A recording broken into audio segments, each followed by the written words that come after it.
All right, everybody, welcome into the high noon edition of Pugs and Company. We meet here every day at noon to discuss all of the details of the world that's spinning around us. If it's trending, we talk about it. If it's happening in around the water cooler there, water cooler. What was that? That was weird. Water cooler at work. We're going to try and get on it. Sometimes it's sportsy stuff. Sometimes it's entertainment stuff. Sometimes it's just societal issues, faux pas, and things that are happening that are, becoming a big part of our world. Whatever it is, we'll discuss it. One rule, no politics. I don't want to do any divisive politics. Now, unfortunately, there's a lot of politics today. But guess what I did? Your boy found a whole new trending site, and I got really into it today. Whole new site. Bing. Have you heard of Bing? Apparently, Bing is like the ridiculously lesser Google. Bing is another search engine, but they had really good trends today. So pulled some stuff from there, so we're going to make it through. What kind of stuff are we going to talk about today? Well, let's see here. We got drama at Sixers camp. Here we are, Sixers, 76ers. We're on the verge of the NBA season starting, and there's drama there. We'll cover it. Kanye is trending again. We're going to talk about Kanye. Our very own Mark Cuban is making some waves, and we're even going to talk about a guy who went on TV and stuck his foot firmly in his mouth and choked on it to death, and his attempt to discuss what went wrong with last night's Bills game. So we've got that, plus all the other stuff that we've got that's trending. Let's bring him in. Here he is. He is known to the masses at evening time during the Pillow Talk edition as sunglasses. He only wears sunglasses today. During the daylight hours, he is E the artist. Look at you. You look better. You look like you had a good night's sleep. The Bills decimated you yesterday. They didn't decimate me. You were in a crap mood. Pissed me off. You were in a crap mood. And let me tell you something. If you're going to be a professional in this business, kid, you can't bring the outside world onto the air. You can't do it. The hell I can't. Well, okay. Maybe you can. All right. Hey, what do you say we get started right here? We like to start each and every show with something I call a moment of joy. Just a little something to make you feel happy about yourself, maybe make you smile, maybe get us off on the right foot.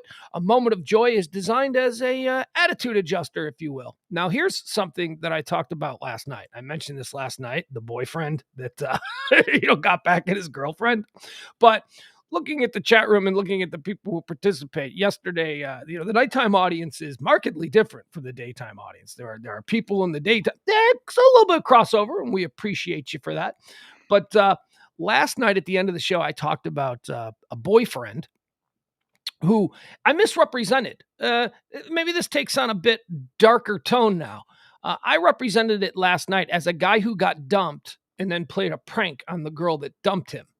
Turns out he dumped the girl and then played the prank on her, which not cool, man. Yeah, I think that's over the line. Like, you've already dumped her. You don't need to prank her on top of that.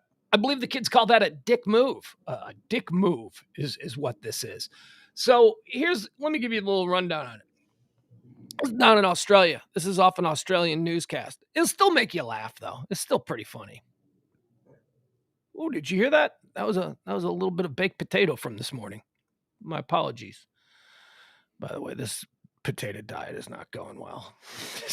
Well, if you stuck to it, it might. But you veered on and off the road so much, I don't know that it's just a potato. Let me tell you something. At this point, I just seem to be consuming 2,000 extra calories of carbs for no reason. That's just what it is. Because, you can't eat 5 peanut butter and jelly sandwiches in a day and claim to be on the potato diet. That's a conversation for another day. All right. So down in Australia, this guy breaks up with his girlfriend and then decides to prank her. And this is what he did to her. This is the news report. This is the story, how it aired down there in Australia. Can you see it? Yep. All right, here we go. Let's watch this. A Cairns mother has been forced to block dozens of calls after her ex-partner allegedly took her phone number and plastered on poles here around the CBD, telling people to call up and impersonate Chewbacca for a chance to win $100. This would be the most childish breakup I've ever had. All he had to do was be mature and go, I don't love you anymore, I want to move on. The calls have been waking her and her 3 young children up at odd hours in the evening, and they're yet to stop.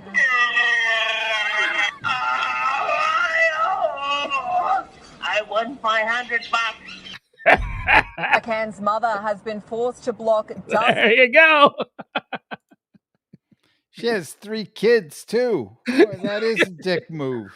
I know, but it is funny. I mean, it is objectively funny. That is, sure, it makes it a little more troubling when you come to realize that he's the one that broke up with her, and now he's taunting her in this way. That is not cool. I liked it better the way I framed it last night when I said that she broke up with him. Then it would be a little bit more palatable, I think. But yeah, that's troubling. Your moments of joy, sir, have been like really questionable the last week or so. Oh, you're smiling. I see you smiling. So in a I'm roundabout smiling because you call them moments of joy at someone else's expense. Hey, any route to the store, my friend. I got you to the smile store. Look at you. You are smiling. Doesn't matter how we got there. We got to the smile store. Okay. That's what I did. Yeah, I know. My moment of joy, I gave 2 of them yesterday. We had a monkey snapping beans. That was wonderful. And then 2 dogs at a dog park tugging on a furry toy. They wouldn't let go, even after one of the dog was apparently being raped right there in the park. Yeah. Come on, those were good. Moment of joy for that dog. All right. We got a lot of stuff trending. But with that, let me get rid of that now. But you know what? You know what is really trending? This isn't trending at the top, but I found this, and since we have been on this from the beginning, maybe it is time that we revisit the search for Brian Laundrie. Brian Laundrie, of course, the guy who's wanted, the boyfriend of Gabby Petito, that beautiful young lady. I think we should start searching all the dry cleaning places. Okay, there you go. That's the Brian Laundrie song. We don't have to play the whole thing. So here's a story. Let me make sure I find it. Sorry. So we're looking for Brian Laundrie. Do you remember the person that was spotted on the Appalachian Trail that supposedly was Brian Laundrie? Somebody thought he was Brian Laundrie. Yes, I do. Well, yesterday, the police kicked in a lodge door at some hotel, some resort that's adjacent to the Appalachian Trail, and they rousted a dude who they believed was Brian Laundrie. Turns out it was not Brian Laundrie. A man was ambushed by U.S. Marshals at his hotel room after being mistaken for missing person Brian Laundrie. I need to... Is he a missing person or is he a wanted fugitive? Why would the news media call missing person? That elicits some sympathy for the individual. Shouldn't we be calling him as wanted fugitive Brian Laundrie, not missing person? Well, I think that doesn't make him. I mean, when you're kicking in somebody's door, I don't care what you're called. It's not really a friendly tactic. No, it's not. Severin Beckwith of Ithaca, New York, has been hiking the Appalachian Trail with his girlfriend since late September. Since late September? What is with these young people that are able to just take weeks and weeks, months and months off to just go out and find themselves? What the hell, man? I don't know. I'm more disappointed at the fact that they kicked in this guy's door. Because he looked exactly like Brian Laundrie. Exactly like Brian Laundrie. This guy was a doppelganger, a dead ringer for Brian Laundrie. Now let's get back to the story. Or so people claimed. Well, that's what I mean. It's like you got marshals kicking in your door. Like it makes me it calls into question the whole quality of the search. We got Dog has taken himself off it. Apparently he fell in a mud hole in a swamp and sprained his ankle, so he's not even out there anymore. He's just gonna back away slowly from this whole thing because remember, he promised he was gonna find him. He got all the headlines for I'm gonna find him. He trended a whole bunch. We hadn't talked about Dog the Bounty Hunter in years, and he got his little pop of fame there, and now he's slinking back into the background. He ain't even looking anymore. The FBI, He had to go to Colorado to get his ankle looked at. Right. As if there's not an orthopedic surgeon from Florida to Colorado that's capable of looking at his ankle. And it's a sprained ankle. Did you see it's a sprained ankle. It's not even a broken. You don't need to go to an orthopedic doctor for a sprained ankle. Well, you might need to go there for him to tell you that it's sprained, but you don't need to do much there after that. Don't you get sprained ankle? Don't you go to the doc in the box? Don't you just go to the med first and you say, hey, look, what's going on here? And then they tell you if you need somebody better? Yeah, I mean, or they'll send you for a diagnostic test. Seems like an expensive plane ticket just to find out you had a sprained ankle. He was looking to get out. This was his exit strategy. This was how Dog the Bounty Hunter was going to distance himself from this mess, because he realized at some point that he wasn't going to be able to come through on his promises. And looking at Dog the Bounty Hunter, I imagine it's not a first time in his life that he's failed to come through on promises. That guy just looks like a hefty bag full of regret, full of broken promises, and doesn't he? Yeah. Would you like to see a bio of Dog the Bounty Hunter? I mean, I don't care about what he's done since he's had the A&E show. I want to see the 50 years previous. I want to see what kind of nonsense he was involved in when he was 25 years old. How disappointed are you if you're like sitting in a federal pen right now and Dog the Bounty Hunter is the guy that brought you in? Yeah, well, you're an easy catch, I guess. Okay, so let's get back to the story. So he's been hiking the Appalachian Trail with his girlfriend since late September. Well, that should have been a tip-off that he had a girlfriend, right? Because Brian Laundrie, you don't think he's dating right now. Although you'd be surprised. Yeah, you're right. Because remember, we had the laundromats, as they were called, the girls who were showing up in front of his house with signs, "I love you, Brian," all that stuff. People are weird. Girls in particular are weird when it comes to these things. Stacking the courtroom for Ted Bundy, stacking the courtroom for Richard Ramirez, the Night Stalker. Come on. I mean, what type of surveillance did they do on this guy before they kicked in his door? Well, here's the deal. We'll get into the story here. So he's been hiking the woods since September with his girlfriend when the couple decided to take a break from the woods and stay at the lodge at Fontana Village Resort. This in Fontana Dam in western North Carolina. The couple settled into their hotel room for a midday nap when they were awoken by a knocking before the door was burst open. This according to the New Yorker. Next thing I see is a bunch of guys with riot shields with U.S. Marshals written on them, Beckwith said. Handguns pointed at my face. So that's got to suck for a couple of reasons, right? Because the 20-something-year-old guy taking a couple of months off to hike the Appalachian Trail with his girlfriend, he's got weed, right? I mean, that guy's got weed on him. Whatever he's got, he shouldn't be guilty of anything. No, of course. But what I'm saying is there are residual issues that arise from them kicking in the hotel room door while you're taking a nap. Especially, I'm just putting context clues together. I imagine this dude, nobody that would go hiking for months isn't a stoner. So, now he's got that worry. They're kicking in. He doesn't even know what it's about at first. He doesn't realize he looks like Brian Laundrie. And we're going to see a side-by-side. You're going to see the striking resemblance that it's totally reasonable that this guy was mistaken for Brian Laundrie. It's not reasonable. There's nothing about it that's reasonable. He's checked into a hotel. You would like to think that they went down to the front desk and got some form of identification. Yeah, they did. A desk clerk with a picture. Well, but I mean, they had to take something. You would like to think that they had a cell phone. Yeah. Or a number at the front desk for the guy. Oh, they did. And they traced his, here was the evidence.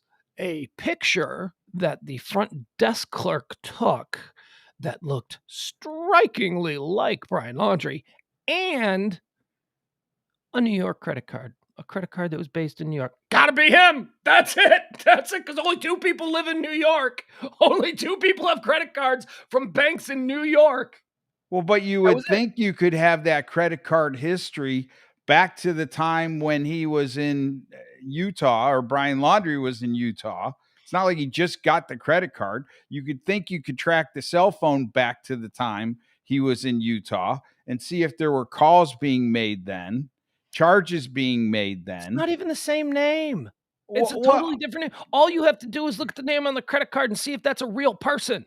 Well, right? I mean, I guess you could get a fraudulent credit, you could get a credit card in somebody else's name, but if you're using a card during the time period that you're supposedly in Utah and you're using this card in New York or wherever this guy's from, I think the likelihood that it's a stolen card is probably zero.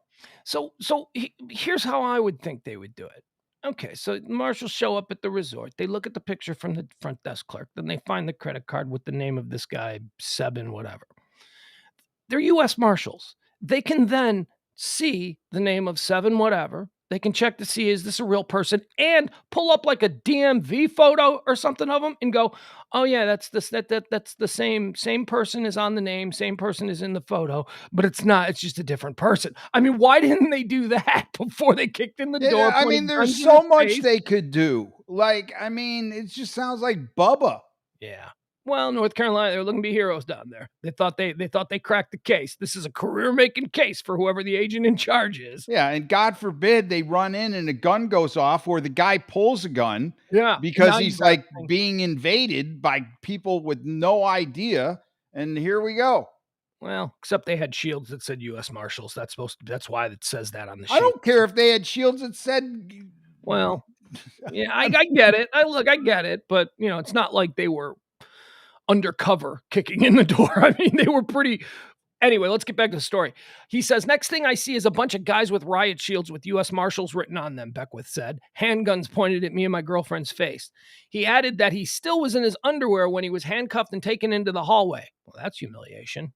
Other people, because you hear that going on in the hallway. I'm going to open up my door and see what's going on, right? So all the other tourists are there now looking at him in his underwear. He added that he still was in his underwear, blah, blah, blah. Beckwith recalled a moment when he asked an employee at the Fontana Lake Marina to use a phone to call for a shuttle to take them to the retreat 2 miles off the trail. The marshal showed Beckwith a photo that the employee had taken of him on the phone, side by side with a photo of Brian Laundrie. All right, well, I was actually able to find better pictures of this whole situation. So let's look at who this guy is who looked exactly like Brian Laundrie was. Shall we? Shall we see why this honest mistake was made? It's not an honest mistake. It's a lazy mistake. They're grasping his. There we go. Look at him. That's Brian Laundrie on the left, and that's a dude with hair who also has a beard and is a young man in his 20s on the right. They didn't even get a bald guy. I mean, there's. I don't know. That look is like it's not unique. I mean, that's a pretty generic. This is a pretty generic look. I mean, it's a pretty generic look with a bald head. This is not this look. I mean, this guy has hair. This guy, and I suppose he could have grown hair over the last month. His head's a little squarer. Laundrie's head's a little more round. Mm-hmm. See if there's just. There he is. There he is out there on the trail. Now, maybe that picture. Although, doesn't he look thicker than Brian Laundrie? He looks a little bit thicker. Laundrie was kind of skinny. I don't know. I just... There he is. There's that doppelganger Brian Laundrie. And there they are side by side. I guess they got blue shirts on. Yeah, blue shirts. There you go. Side by sides. No, they don't. No, that is not. You'd go, oh yeah, that's just another young 20-something guy. And there he is. This doesn't look anything like Brian Laundrie. All right. No, we'll get out of that nonsense. Let's see. They had a little side-by-side with Beckwith. It was Brian and then me on the phone calling to get the shuttle. The insider could not be immediately reached. The U.S. Marshals had no comment on the report. Beyond the uncanny resemblance, it's not an uncanny resemblance. Fake news. Fake news. Bullshit media. Fake news. This is a silly story, and they're trying to put it in our heads that it's an uncanny resemblance, and it's not. It is not. It's a stupid mistake. It's just lazy police work.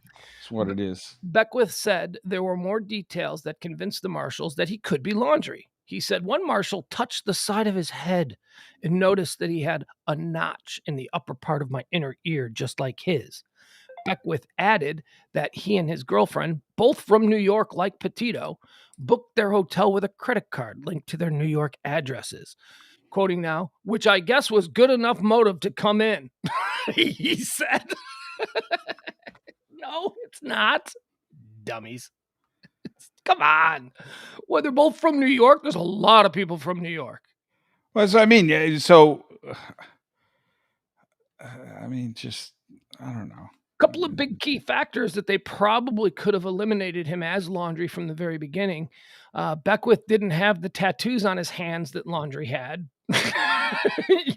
That'll be one giveaway before you roust him out in the hallway at gunpoint in his underwear to be humiliated by all the other residents of the hotel.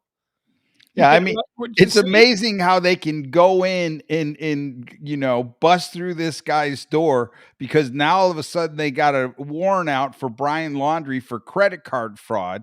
But when he's hanging out at his mom and dad's house, somehow he magically gets away, and they can explain that away as, oh, well, there was nothing we could do about it.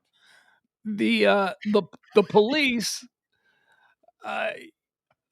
Beckwith told the New Yorker, okay, so but Beckwith didn't have Laundrie's hand tattoos, nor did he have his ID.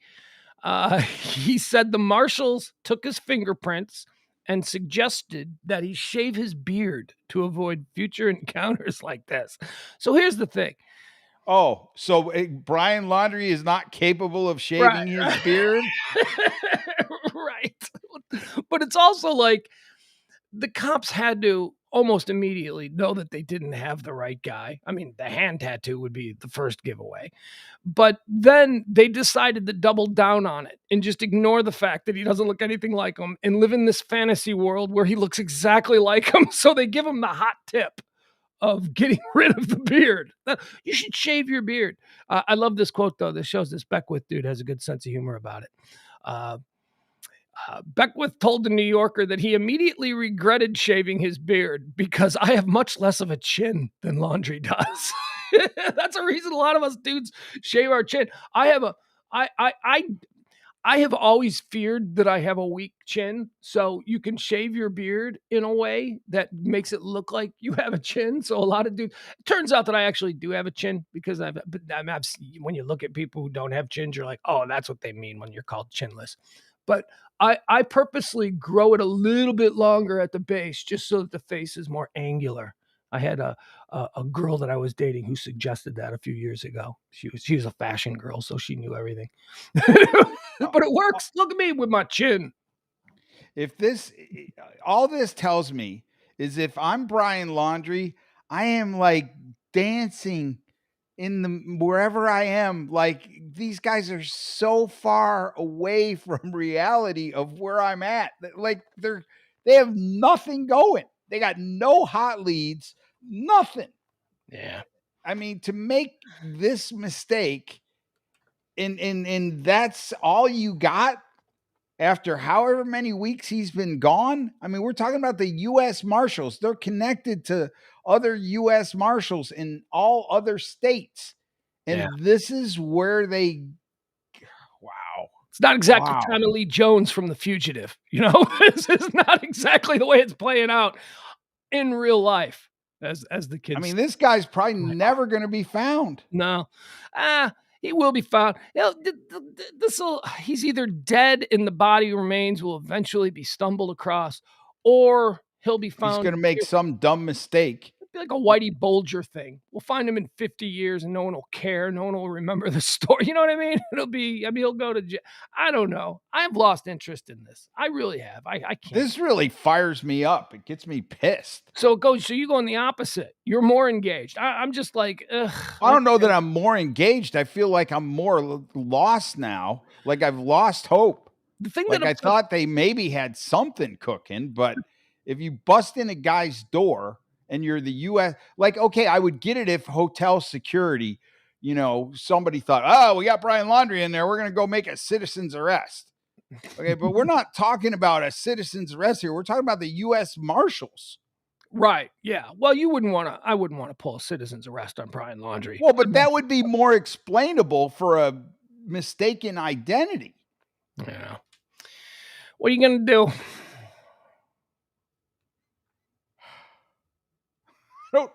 I don't know.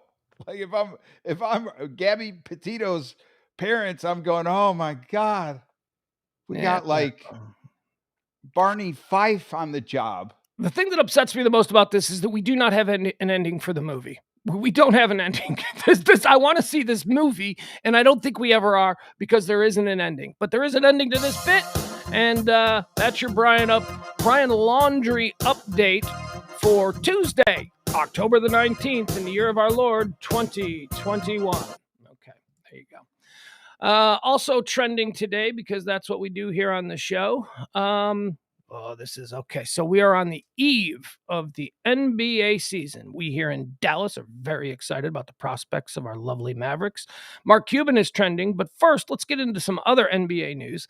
The big story in the offseason has been Ben Simmons. Ben Simmons is trending today because are you familiar at all with the trials and tribulations of Ben Simmons and the Philadelphia 76ers?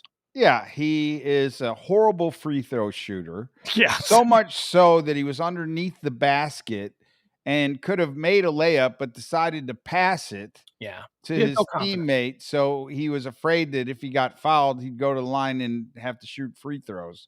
He then decided that he had probably played his last game for the Sixers and was not going to play for the Sixers. Yeah. And yesterday, that all changed. That is all true, what you just said, but it also needs to be noted that he is a dynamic player. He is a good player. Free throws aside, look, Shaq could never make free throws, but Ben Simmons is a playmaker, but Ben Simmons will set the table for you.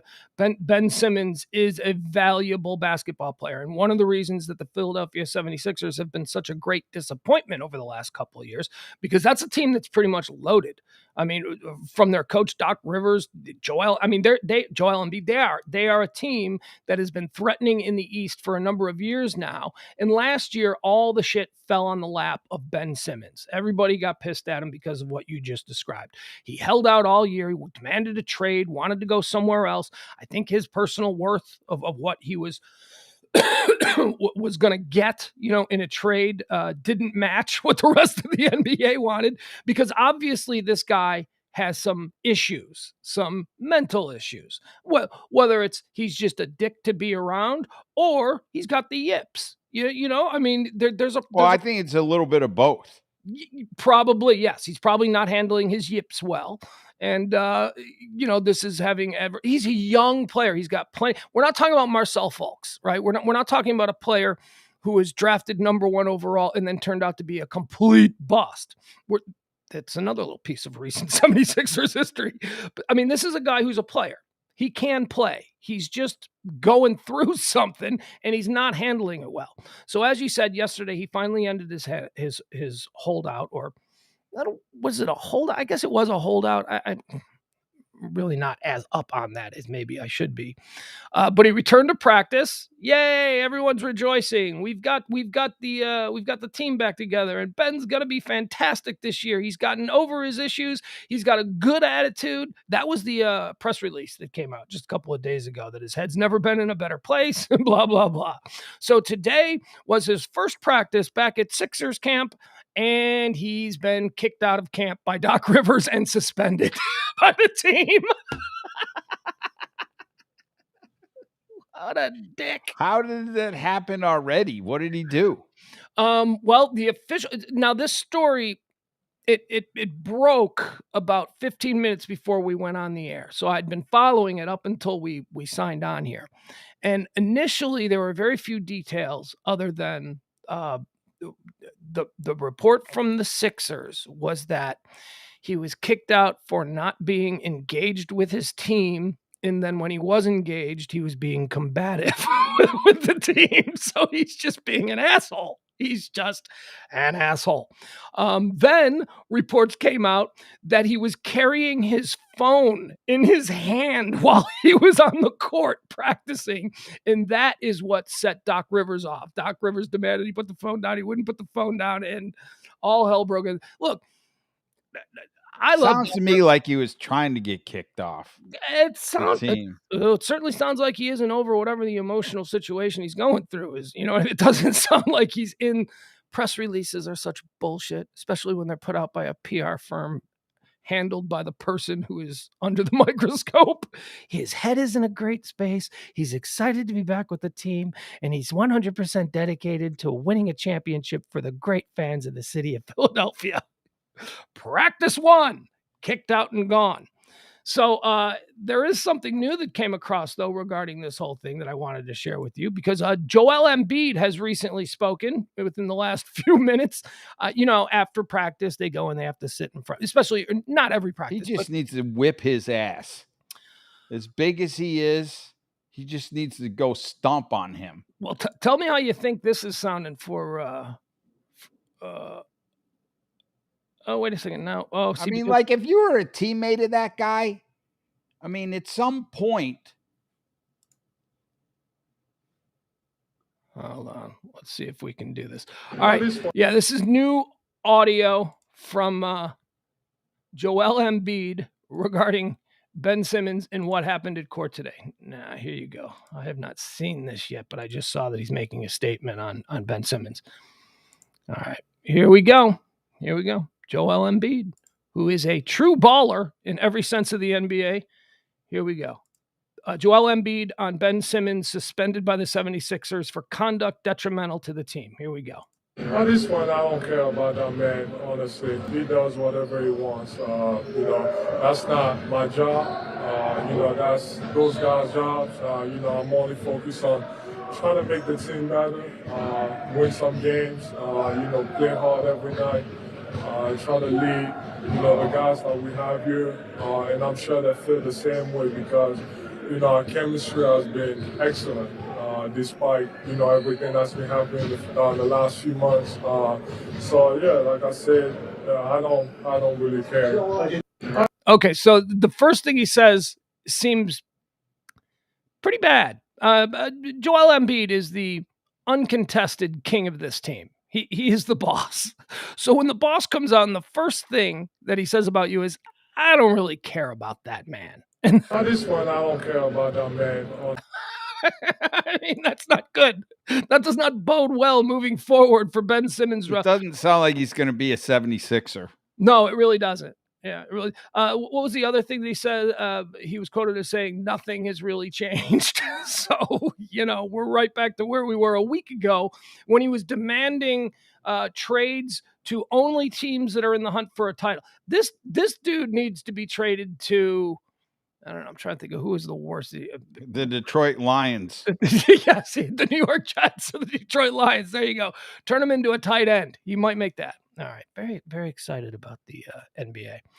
Also, Mark Cuban was trending today. Mark Cuban. Now, what do you know about recent Mark Cuban hijinks? He's what's the rule? He won't let people into the American Airlines Center if they're not vaxxed or can show proof of a negative COVID test, right? Isn't this what he's doing? That's what I heard. You almost expect this from an owner and a team like maybe Golden State or the Knicks, but deep in the heart of Texas, this is a pretty. But isn't that the good thing about Mark Cuban, though? Isn't that what you kind of like? He's got the FU money. He doesn't give a shit. He's Mark Cuban. Well, the NBA, I think of all leagues, was the toughest when it came to COVID. Like they had them playing in the bubble. They certainly were the most successful. Yeah, they were. In Disney and stuff like that. So I think that kind of gives you a free pass, if you will, regardless of the state, to make it as stringent as you want in your stadium. Yeah. So Mark Cuban went on yesterday. I talked about this podcast, my favorite podcast, 10 Questions with Kyle Brandt. Kyle Brandt, of course, the host of Good Morning Football, one of the hosts on NFL Network every morning. I record it every morning and then fast forward through it just to get to the good stuff. 10 Questions is a really clever podcast. It's, it opens the door for such a great interview on any number of subjects. And all it is he has 10 questions for a guest and they go down it one at a time. 1, 2, mostly they're questions you have to get right or wrong. You're either correct. There's an answer here. So it lets you know of the basic social knowledge, pop culture knowledge, but then also allows that, like and all the questions also on this podcast are specific to the guest. So it allows then for follow-up questions that get deeper. It was a really clever show. So Mark Cuban was on 10 Questions with Kyle Brandt, and this is what he had to say. So let's give a little bit of watch here. Oh, is it shared? Oh, it's not shared. Okay, let me share it. We're going to get through. I'm going to figure out how to do this more seamlessly, I promise. This is what Mark Cuban had to say regarding his vaccine and COVID test mandates for Mavericks games. Here we go. Music. The Dallas Mavericks, for attendance at home Mavericks games this year, will require either proof of vaccination or a negative COVID test within 48 hours. Again, a lot of people listening. Mark, come on. I just want to see the Mavs. I'll wear a mask. I'm a lifelong Mavs fan. I've been going to the games for 20 years. I got my Luka jersey. You're seriously going to make me do this thing to come in and watch your games, to pay my money for your tickets? Why are you doing that, you rich SOB? What do you say to them? Couple things. One, first, let me just make it clear. I'm a believer in natural immunity, meaning if you've got COVID, then you probably are immune for some period of time. We don't know how long, right, but you are immune. But the only way that we can confirm that is to either A, ask you to go get a blood test to confirm you still have your antibodies, or B, just ask for a negative test. So just go get the negative test. It's that simple. But that's not even the real reason why we do it. We've had cancer patients that are lifelong Mavs fans as well come to us and say, oh, my God, this is the only place that, I feel as safe as I can be. Knowing it's not perfect. You can't protect everybody from everything. But there are 16.9 million cancer survivors in this country. And there are 75% of people who have gotten at least one vaccination shot. We have to give consideration to them as well. So you know what? If you're the dude or woman, whoever that won't get vaccinated for whatever reason, that's up to you. But I'd rather feel good knowing that someone who's immunocompromised or a cancer survivor is going to feel as safe as we can possibly make it coming to a game. I'll err on the side of caution for them. The people who are immunocompromised or cancer survivors that are employees, they get the W. All right, there you have it. Mark Cuban sharing his thoughts. Oh, so you're giving applause to that? I'll echo those applause. There you go. Ignore the science, then stay home. All I can say is this is just another example of why I think Mark Cuban is such an awesome guy. You might have to deal with him in business and he might be tough, but on every single high profile issue, I've pretty much agreed with Mark Cuban, which is rare for me because I rarely find myself agreeing with billionaires on almost anything. It just seems like they're always self-centered, but Mark Cuban is a smart guy, man. He seems like a smart, decent guy. And quite frankly, look, I don't want to get into it. I don't want to talk about the vaccine. I don't want to talk about people who don't want to wear masks. But I do have an issue, though. I would love to take my kid to a Mavericks game this year. And there's one on the schedule that I want to take them to. It's the Bulls and the Mavs. I think that would be a fun game for us because we like both teams.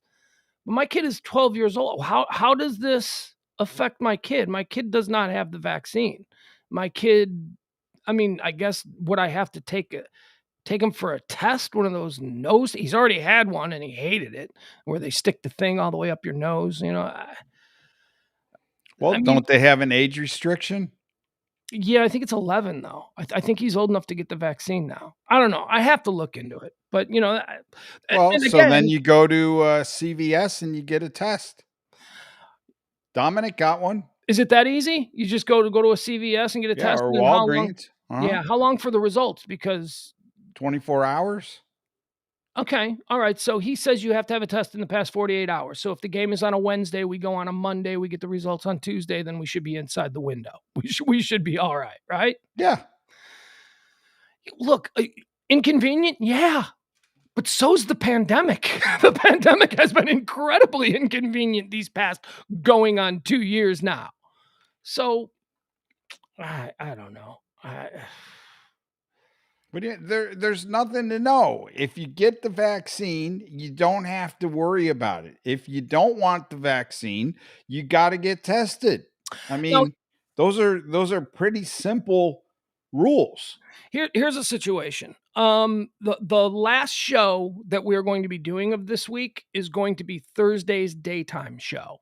And that is because the nighttime show, Thursday night we have plans with the boys, right? Thursday Yeah, night. but the game starts at 6:30. It should be over by 10. But I'm going to have my kid here. And, I have a rule. I don't like to do the show when my kid is here. We'll let him and Dom hang out.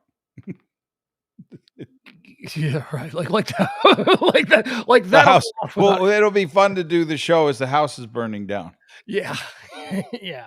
Now, but look, that's we'll figure that out. And I shouldn't have said on Thursday because I think we'll do a show on Friday, a high noon show on Friday as well, because my kid will be at school, so we should be able to do that.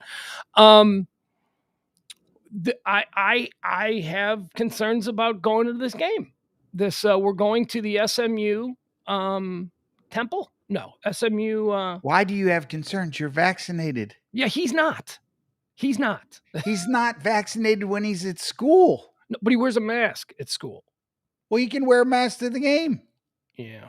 He's gonna be the only one. He's gonna, Well, I mean, you're the one who's deciding you want him to wear the mask. Yes, I am. I want him to wear a mask whenever we're around like that, and I'll wear mine too, even though I am vaccinated. So it should be all right. But I just have concerns about that. Look, how I have this fear of taking my kid for a weekend and then returning him broken, and there is a very big red flag if he gets sick 5 days later that I took him to a super spreader football game.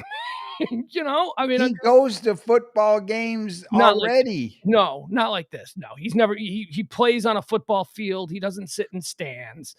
This is going to be. Dude, if you think that your kid is not exposed as much at COVID at school as he is going to be at a football game. Yeah, but he wears a mask at school, and he's going to wear a mask. That's what I mean. If you wear a mask at the football game, it's the same damn thing. All right. I'm just a little concerned is all I'm saying. There is a concern that I have. Yell at me for being concerned. I'm not yelling at you. It just seems like I never knew that you had that type of granniness in you. Yeah, I do. I don't want him to get sick. I don't want him to get I definitely don't want him to get sick. That's first and foremost. But secondly, I don't want him getting sick to be able to link easily to me. That is another big fear. I think that's fear number one. I think if you heard that he got COVID, you would be concerned as any parent would be. But I don't think you're afraid that a 12-year-old is going to die from COVID. They have. Yes, of course, it happens, but I think it's way on the low probability scale. Yeah, well, I hope you're right. I hope look, we're going because this is a wonderful opportunity, and we're both very excited about it. Thanks to you for acquiring tickets. Well, I mean, it's not about that. I'm just saying, I think, kids got to be kids and kids got to live their life. And, if you're going to run around being afraid that your kids got COVID, going to get COVID, I think they're more likely to get it at school than they are or just as likely to get it at school as they are anywhere else. All right, back to the trending topics. We've gone through Cuban, we've gone through Simmons, we've gone through laundry. Now it's time to get into some true wackiness. Kanye West is trending today. Do you have any idea why Kanye West is trending? Well, I'm guessing it's because he is Kanye West. Not anymore. You couldn't be more wrong about that. He is absolutely no longer Kanye West, and that is why he is trending. Kanye West has officially changed his name. It's gone through the registration process. Any guesses on what his new legal name is? Kanye East? No. His new legal name is simply Ye. Y-E. Ye. Not to be confused with, I believe, Lil Wayne, known as Yeezy, right? Isn't that Jay-Z, Jeezy, Lil Wayne, Yeezy, and now you have Kanye West, whose legal name on all documents, all bills, all contracts will now be Yee. I don't. I don't know. Conway And we're just West. seeing an update here on Ben Simmons. He's actually only been suspended for one game. Yeah, kicked out of practice and suspended for the first game. But, that's That's how it starts. That's how it starts, right? They don't, right now they're probably, on the phones with his representatives and they're trying to see what they can do. You don't want to suspend him for, more than that, because at some point you got to be like, all right, let's just unload this dude. We got to trade this guy. Because it's in their best interest to make it seem like he's not as bad as he truly is, right? Because they got to try and trade him. They got to try and get something for this guy. I don't know what you get after this last 6 months of his behavior, combined with his on the court failings, which, are probably as important as being a cancer on the court. So back to Kanye West. I have mixed feelings. I like Kanye West's music, and yet I despise this individual. Do you find it, as an artist, do you have difficulty separating the artist from the art? With him, yes. With him, you do. Why with him specifically? Because I think he draws attention to his art by being so wacky. Like, Yeah, I think he's not even eccentric. He's provocative. He seems needlessly provocative. Well, he seems like he gets himself into situations so he gets the media ginned up. Like that whole Trump thing and him running for president last year. I mean, of course, if he's Kanye and he takes that position, he's going to create controversy. Of course, if he's Kanye and he says he wants to run for president, he's going to get a lot of attention. So I think he gets more attention because of his positions, not necessarily because of his music. I think he's extremely talented, but he should just let that talent grab the attention versus his ego grabbing the attention. When his ex-wife hosted Saturday Night Live the other week, a couple of weeks ago now, she described him as the most successful hip-hop star in history. And I don't know that that's true, but could it be? I mean, I suppose it could be. I mean, this guy, this is another, remember when we went through the highest paid athletes in the world and how their on-field income was almost always like 1/8 what their off-field incomes were? That's kind of the case with Kanye West. The money that he actually makes for being musical performer Kanye West is dwarfed by the money that he makes with all of his fashion line and his shoes and his record label and his other art. You know what I mean? So maybe he had, I don't know. What am I supposed to say about Kanye West? It's interesting. I can tell you as a Chicagoan, Kanye West, if you are a big time celebrity and you come from Chicago, you are beloved in that city, with only one other exception for obvious reasons. Kanye West is not well liked in the city of Chicago, even though he named his kid Chicago. He has a big home there. He goes and does, free concerts there. I mean, he's definitely a guy who loves his hometown, but the city of Chicago does not love this guy. The city of Chicago has got some really, and I say, we've got our Bill Murrays, Common is beloved on the south side of Chicago. The other exception is R. Kelly. Chicago doesn't really seem to like R. Kelly either. And rightfully so. Yeah. And certainly I wouldn't put Kanye West's provocative behavior in a category with what R. Kelly has done. But it's odd that, even the hometown that he claims to love and write songs about and does all of these things in the communities there, and he is not a beloved. That's got to be, that's an interesting trick when you can turn away the people that are most likely to love you at a rate much higher than you're turning away other people. I just feel like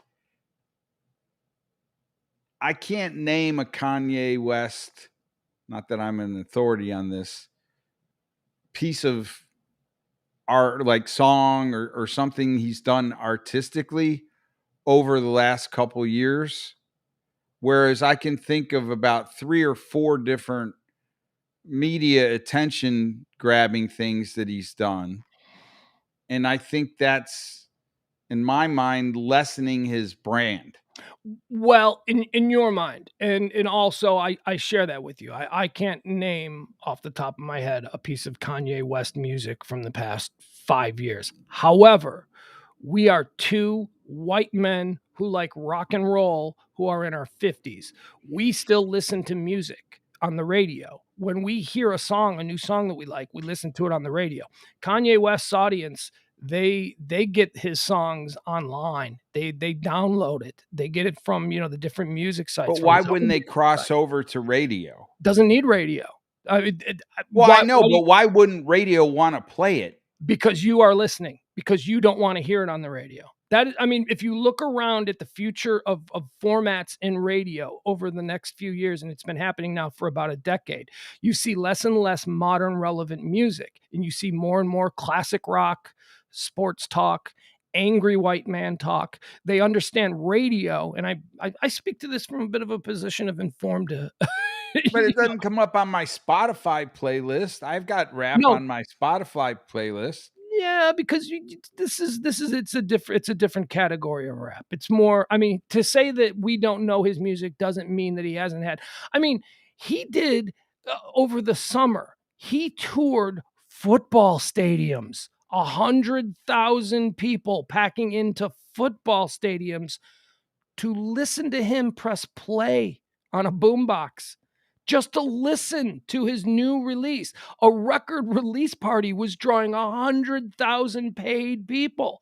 So, it's not us. It is not for us. We are not who's doing, you know what I mean? That's just something we got to accept. I think he's kind of got, like Prince could do the same. He could sell out a stadium and without having a record that was relevant for years and years and years. And so somehow he's got that Prince kind of. Yeah, but that's based on a body of work. I couldn't see Prince just playing his record and standing there while people listen to his record. That's but I think Prince didn't necessarily have to have songs coming out in recent times in order to go decide, okay, I want to tour, and he could sell out a stadium.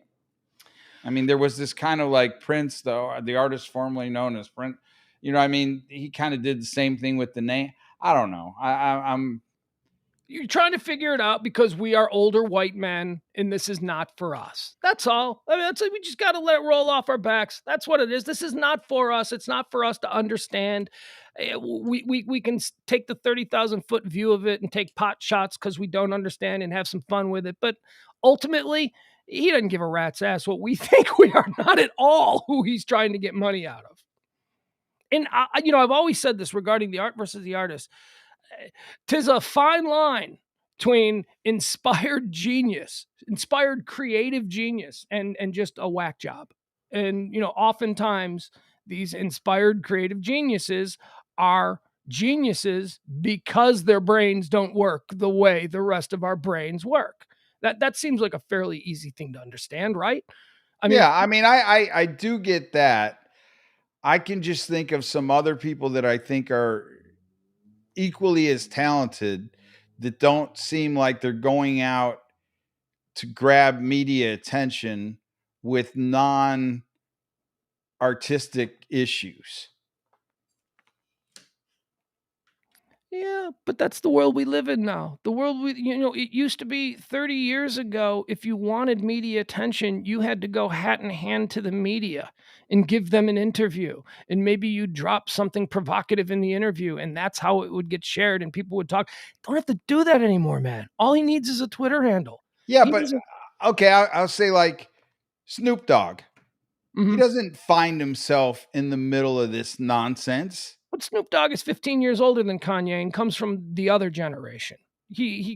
But I'll tell you the people who do. I'll give you another example of a guy who's beloved in Chicago as a local icon. Chance the Rapper is one of the most successful hip hop stars of the last 5 years.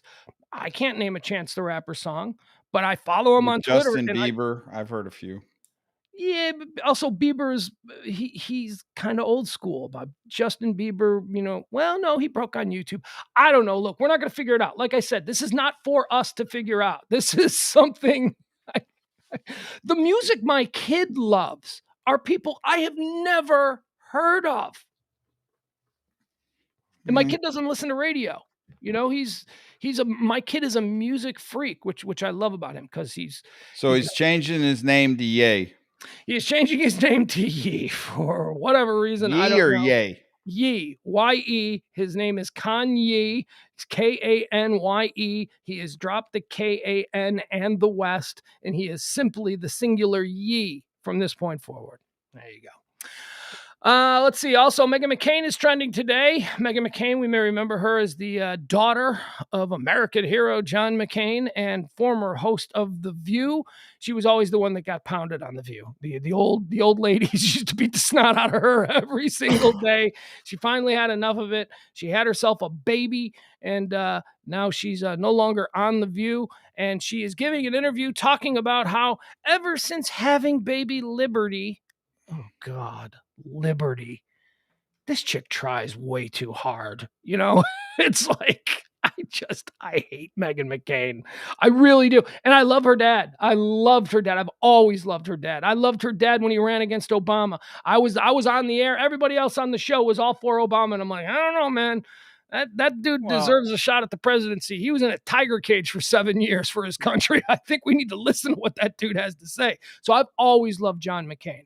But you can only blame her for 50% of Liberty. There's also a dad involved in that name picking. Yeah, her husband is a particular brand of despicable. Her husband is a piece of garbage too. He's one of these. Are you really upset that she named her kid Liberty? I don't care. No. But she's talking about having postpartum. No, well, I think it's stupid. Right? Not upset. I'm not upset by it. You can name your kid. Why do you think it's stupid? I think it's stupid because here's why. Meghan McCain is the daughter of an unquestioned American hero, a guy who, time and time again, when the time came to serve his country, he rose to the challenge. John McCain is a hero. Now, granted, the Trump MAGA wing doesn't like him anymore, but you can't erase 60, 70 years of being heroic. Meghan McCain is his daughter. I just feel like Meghan McCain has always tried too hard to be the ultimate American, the ultimate, her father's daughter. Okay, so you don't have to like her, but why do you got to start out not liking the kid because her name's Liberty? Because she obviously named her child something jingoistic, and that just to me sits bad. It hits poorly. That's all I'm saying. I roll my eyes when I hear that Meghan McCain named her. She can have another one. She can name him Freedom. Is it going to be Liberty and Freedom? Is that what the next one's going to mean? It just seems like, come on. Now, here's what I think. I mean, it's weird though. You can't start out thinking negatively about the kid because the kid's named Liberty. I'm not. I'm thinking negatively about the mom who's trying way too hard. That's what I'm thinking negative. The kid is a blank slate. The kid is the grandchild of John McCain. I give that kid a blank slate until it goes on a TV show and says some stupid shit. But as of right now, that kid's not being blamed for anything. Probably maybe. Yeah, but you're starting out going, oh, that's a dumb name. It is a dumb name. It's a dumb name because it's so obvious from Meghan McCain that she would just be so obvious, so jingoistic. So remember me? I'm American girl. Yeah, it's just ugh. I don't know, maybe because my name's Emil, I try not to look at any names like they're dumb names. I just kind of go, well, okay, your parent chose that for you. I'm not going to say it's dumb. That's something I've always wondered about your name, Emil. Why do you go with Emil? Because I have a friend in Chicago who's a hardcore Italian, comes from a big Italian family, and his name is Emil. Same spelling, E-M-I-L. Just pronounce it Emil. And I think that's prettier than Emil. Emil sounds like anal. Well, but I don't know. I mean, there's different ways of pronouncing it, just like Kanye or Kanye. Yeah. I mean, I don't know why it turned into Ye when it was Kanye. No, let's talk about you. Why did yours go from the beautiful and lyrical Emil to anal? which is kind of what it sounds Well, like. I don't know, because when I was on Howard Stern and he said a meal, I said, no, I'm just a snack. Oh, there you go. So that's it. No, it had to have started when you were a kid. It's Yeah, probably it did. I don't know. I don't know 'cause why it's the they American named it that way. It's the American pronunciation. That's why. You were born and raised in America. If you were born in Europe, your name would be Emile. But, you were born in America. So, the Yanks got a hold of it and turned it into something that isn't quite as pretty. Okay, so let's get back into the Meghan McCain thing. So here's my thoughts on her. I think that Meghan McCain has spent her entire life trying to prove to her daddy that she is every bit as good an American as she is. Her dad was never around. When Meghan McCain was growing up, her dad was in Washington. She grew up in Arizona. She saw her dad on weekends. It was one of those kinds of deals, where you don't have your dad around all the time. And she was raised essentially by her mom, Cindy. And we know what Cindy was doing when John McCain was in Washington. Cindy was pilled out on pills. Cindy was a pillhead. I mean, don't you remember like 10 years ago when she had to come clean about stealing all the drugs from her charity that she was running? And then she admitted that she was a pillhead and all that. So Meghan McCain was sort of like a free range kid. Her dad was in Washington. I'm sure they had a nanny or whatever. But, that's not. See, but here again, you're just like, because mom did one thing and dad's another thing, you're sure that she just wasn't a good kid. I don't know that. Oh, yeah. No, I'm sure. I think that the way Meghan McCain behaved publicly over the past couple of years tells me flat out that in high school, she was a mean girl. She was a mean girl because she didn't have daddy's love and her mom was checked out on pills. And again, all assumptions. True. Yes. Assumptions based on years of watching the way she behaves publicly. She is an aggressive, combative, not at all very nice person who wraps herself in the American flag and names her kid Liberty. That's a little too much for me. That's why I say she tries way too hard. Look, I'm allowed to not like people. She just rubs me the wrong way. I'm not saying you're not. I'm just saying I don't know that they're it's not fact-based. It's a lot of assumptions. Well, I connected the dots. I connected the dots and I came to my own final judgment. And that's Liberty. Next kid's going to be Freedom. And no, this is my daughter, Liberty. This is my son, Freedom. And this is my other son, Independence. It's going to be like that. Can we get a Joe? Can we get a John? By the way, John McCain, have you ever seen his family lineage? His family goes all the way back to the Civil War as being generals and admirals, and really like his grandpa was like some big admiral during World War I or World War II. And then his dad was another big high ranking admiral. And then John, went into politics. I mean, that family has sweat for this country. They've got blood in the game, as they say. And nobody says blood in the game. They say sweat in the game, but I used sweat prior to that. So I had to go with blood. So then who better to name their kid Liberty? Nah, obviously name the kid Liberty.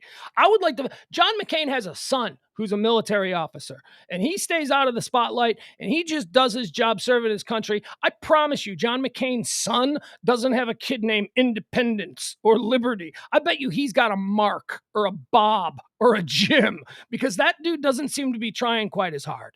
Meghan seems to be, remember me? I'm my daddy's girl. Don't make me go off on Meghan McCain more than I already want to. She seems like a mean girl from a privileged background who is entitled, cruel, and thoughtless. See, I think she plays a part on TV because Joy Behar and her supposedly off The View are best friends. Well, yeah, but this article here about her postpartum depression, also she goes in on her View hosts and why she supposedly left because they were just too cruel to her. But yeah, you're right. The PR stuff that came out around anytime there was a dust up, it was always, well, they're friends. You don't believe that shit. That's PR. Those are people trying to tamp out a fire. We know that she left.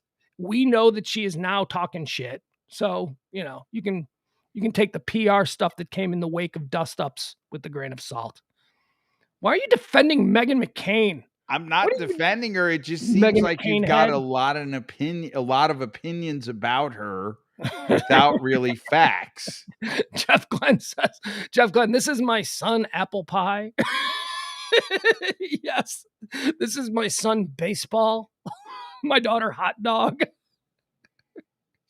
She's trying too hard, is my point. Just be a normal person. Just try and be a normal, nice person and stop reminding us at every turn that you come from the greatest American family that has ever been an American.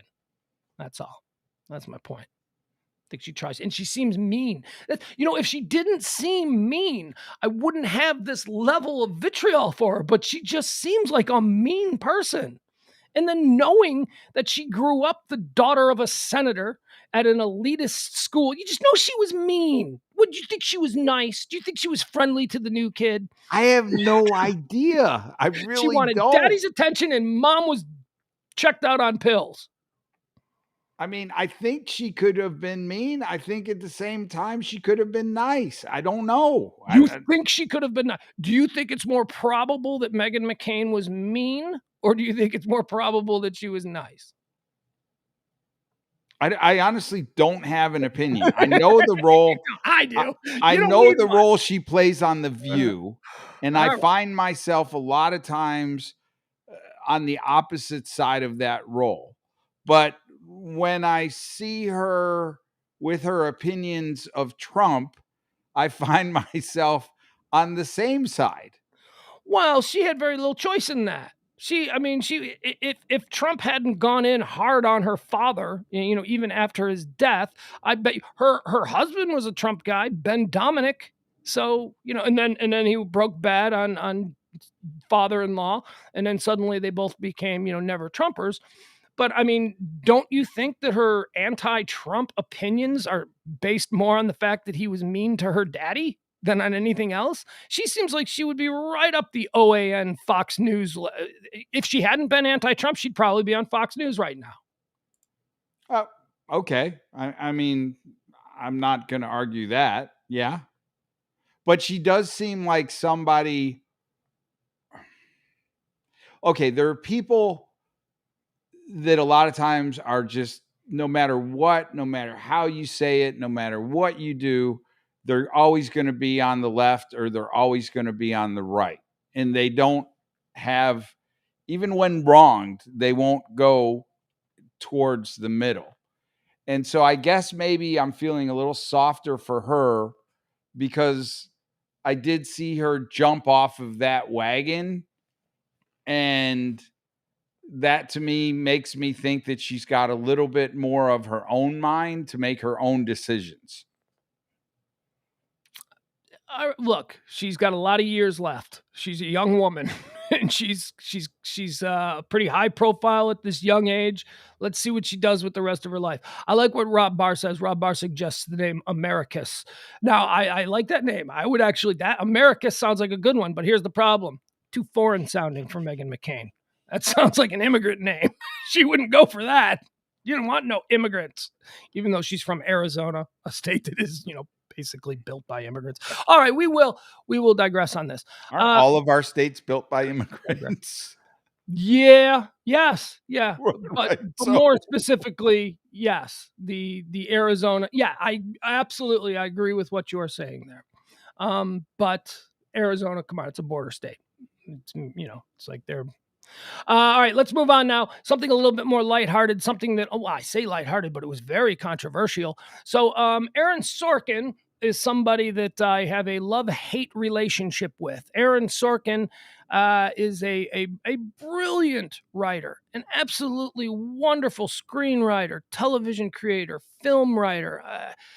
The Social Network, The West Wing, Sports Night. I've been talking recently about how I started A Few Good Men.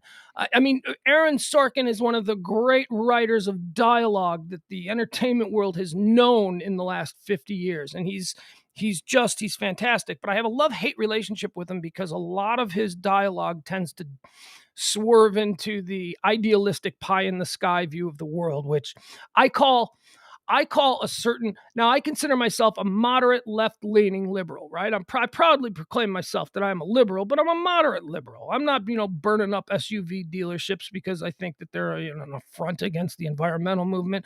I'm not out there with Antifa. I don't believe in that garbage.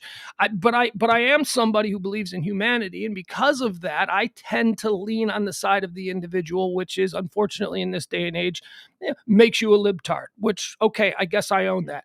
Aaron Sorkin is the godfather of a group of liberals that I call Sorkin liberalism. Sorkin liberalism are elitist people who have never had to actually struggle in the dirt as an American citizen. We're talking about East Coast elitists, if you will. We're talking about people who went to Ivy League schools. We're talking about people who come from privileged backgrounds who are now, look at me, I am down with the common man. Those people are feckless. Those people are Clintons. Clintons are a wonderful example of Sorkin liberals. This is the wing of the liberal dynamic that I absolutely want to vomit from. I love The West Wing. I've been clear about that. The West Wing is a wonderful TV show, but it doesn't really hold up. I watch The West Wing now, especially after the previous 4 years of a president, and I see the dilemmas that they went through that were really just so pearl clutchy in The West Wing, and I go, that's not a big deal at all. It's not a big, if that happens in real life, a Republican president would just go, ignore it, and it would go away. So, I don't like the Sorkin. So that's my love-hate relationship with Aaron Sorkin. He has no answers for anything and always morally grandstands with his prose. That's his whole deal. This is how it should be done. Well, okay, that's fine, but that's not how the world works. I think that there are a lot of liberals out there who view the world in the way that they want the world to be, as opposed to viewing the world as it is. If you view the world through rose-colored Sorkin glasses, then nothing will ever get fixed because you just can't understand why things aren't perfect. Whereas if you look at the jacked up world for the way it is, you can work with a realistic base. Do you know what I mean? It sounds like you have a problem with guys on the left that come from money.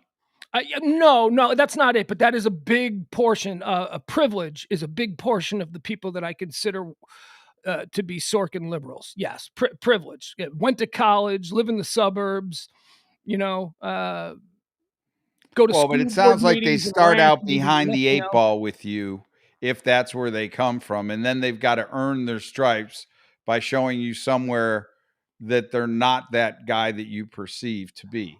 You know what a really reductive way for me to explain this? People who like Hillary Clinton. People who like Hillary Clinton are Sorkin liberals. Those people make me sick. People who are incapable of seeing what she has really done in her life, which is not good stuff. She's trailblazing, ceiling-busting woman, for sure. But man, she didn't get there by being a Pollyanna and being a wonderful person. Hillary Clinton is a shady MFer. And as a liberal, that pains me to say it. Bill, I'll leave out of it. I'll leave Bill out. But Hillary, and I voted for her. I did, reluctantly. But I certainly understood why other people didn't want to vote for her. And she sort of epitomizes the Sorkin liberal. The people that would go to cocktail parties and, donate to her campaign. Because, yay, women. Yay. No, women should get a shot, but maybe not that one. Maybe there's another woman out there who should get a shot, but not her. Haven't we gotten to the politics ditch right here? Yes. How did this happen? Yes, we did. But I'm trying to, this is a tightrope that I'm walking here. Look, I've admitted. So anyway, Aaron Sorkin is trending this morning. Aaron Sorkin, who I both love and hate. And if you want to know why, just back up the tape 5 minutes and you'll hear my whole screed on why Aaron Sorkin infuriates me. But he is brilliant. Look at me, separating the art from the artist. He is brilliant.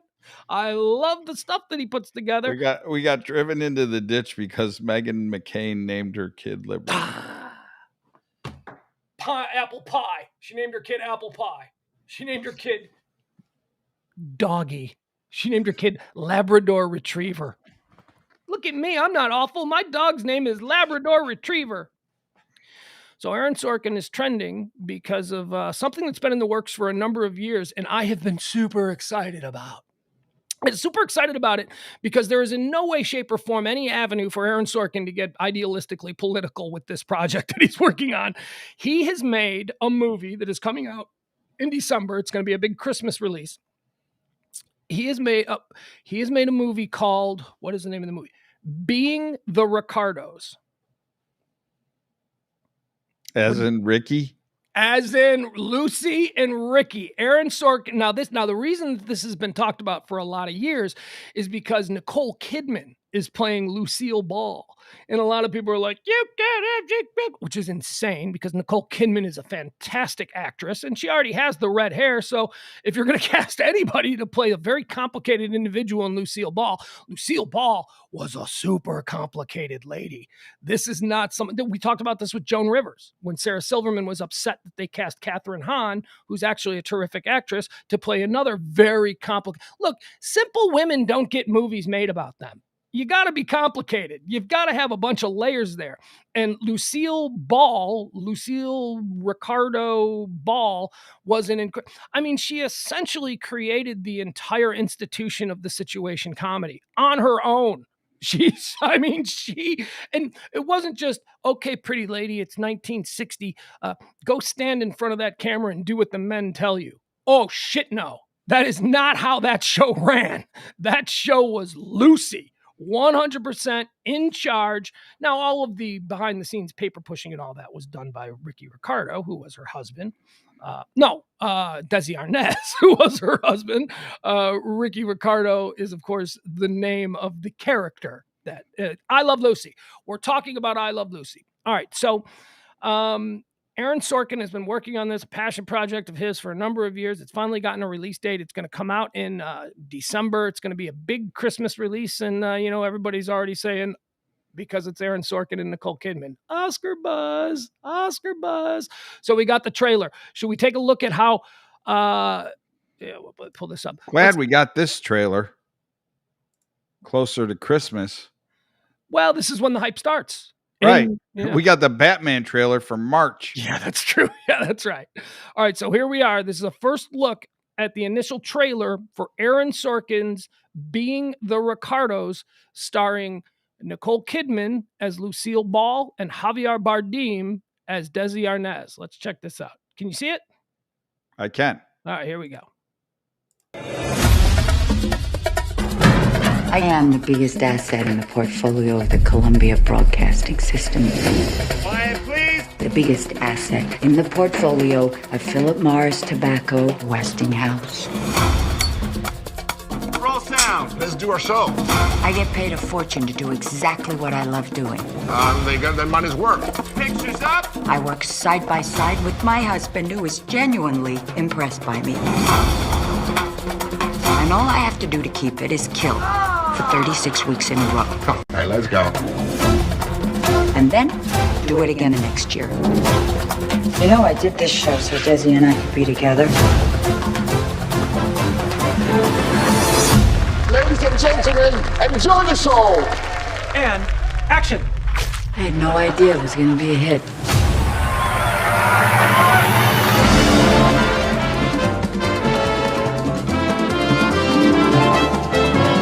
That's quite a cast. All right, can we go back to one thing I want to show you here? This was pretty tremendous. Check this out. Right. Nope, hold on. We'll find a look. For all the people who didn't think Nicole Kidman could pull off Lucy, enjoy the show. Check this out. And action. I had no idea. Come on, man. I mean, look at that, right? Does that pass the smell test? Does that pass the eye test? Does she look like Lucy? Yeah. That's what I you mean, I've seen the costume before. Right. And she's got, like you're checking out the face. Yeah, that is mouth. acting. The ability to mimic that facial expression to be a dead-on replica of what Lucille Ball would have looked like. That is acting, man. Nicole Kidman is a whale of an actress. I thought there was a better Fred Mertz. Did we see Fred Mertz? I don't know. I think so. Go back. I'll show you where. All right, hold on. I was like, that looked like Fred Mertz. All right, hold on. Are you talking about J.K. Simmons? I am the biggest asset in the Yeah. portfolio. Right there, that guy? No. Where? Go back. There. I am the biggest asset in the portfolio. Him? Yeah, but there's a better picture. Okay. Portfolio of the Columbia Broadcasting I don't know who J.K. Simmons is playing in this. The biggest asset But it in might the be Fred portfolio of Philip Morris Tobacco, Westinghouse. Roll sound. Let's do our show. I get paid a fortune to do exactly what I love doing. They got their money's worth. Pictures up. I work side by side with my husband, who is genuinely impressed by me. And all I have to do to keep it is kill for 36 weeks in a row. Okay, let's go. There. Right there? I think that's Fred Mertz. All right, hold on. Let me see if he's playing Fred Mertz, because that is another incredible actor in J.K. Simmons. Being Ricardo's cast, Wikipedia. All right, let me see if he's.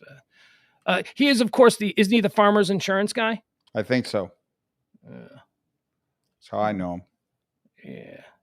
Well, yeah, he probably makes a very nice chunk of change for that, but he is a tremendous actor. Being the Ricardos. Okay, let's see. Who do we have playing who? Here is the cast. Nicole Kidman as Lucille Ball. Javier Bardem as Desi Arnaz.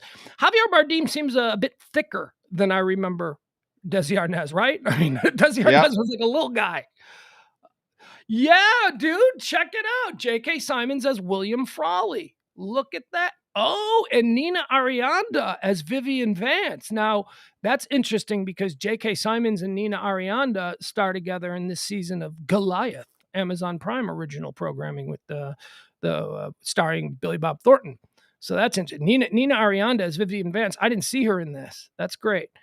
Anybody else play anybody of note? No, not that I can really see. Okay, so Nicole Kidman, Javier Bardem, J.K. Simmons, and Nina Arianda as Vivian Vance. All right, so look, I went on myself. I gave you a little rant about how I don't like Aaron Sorkin, but I also like Aaron Sorkin.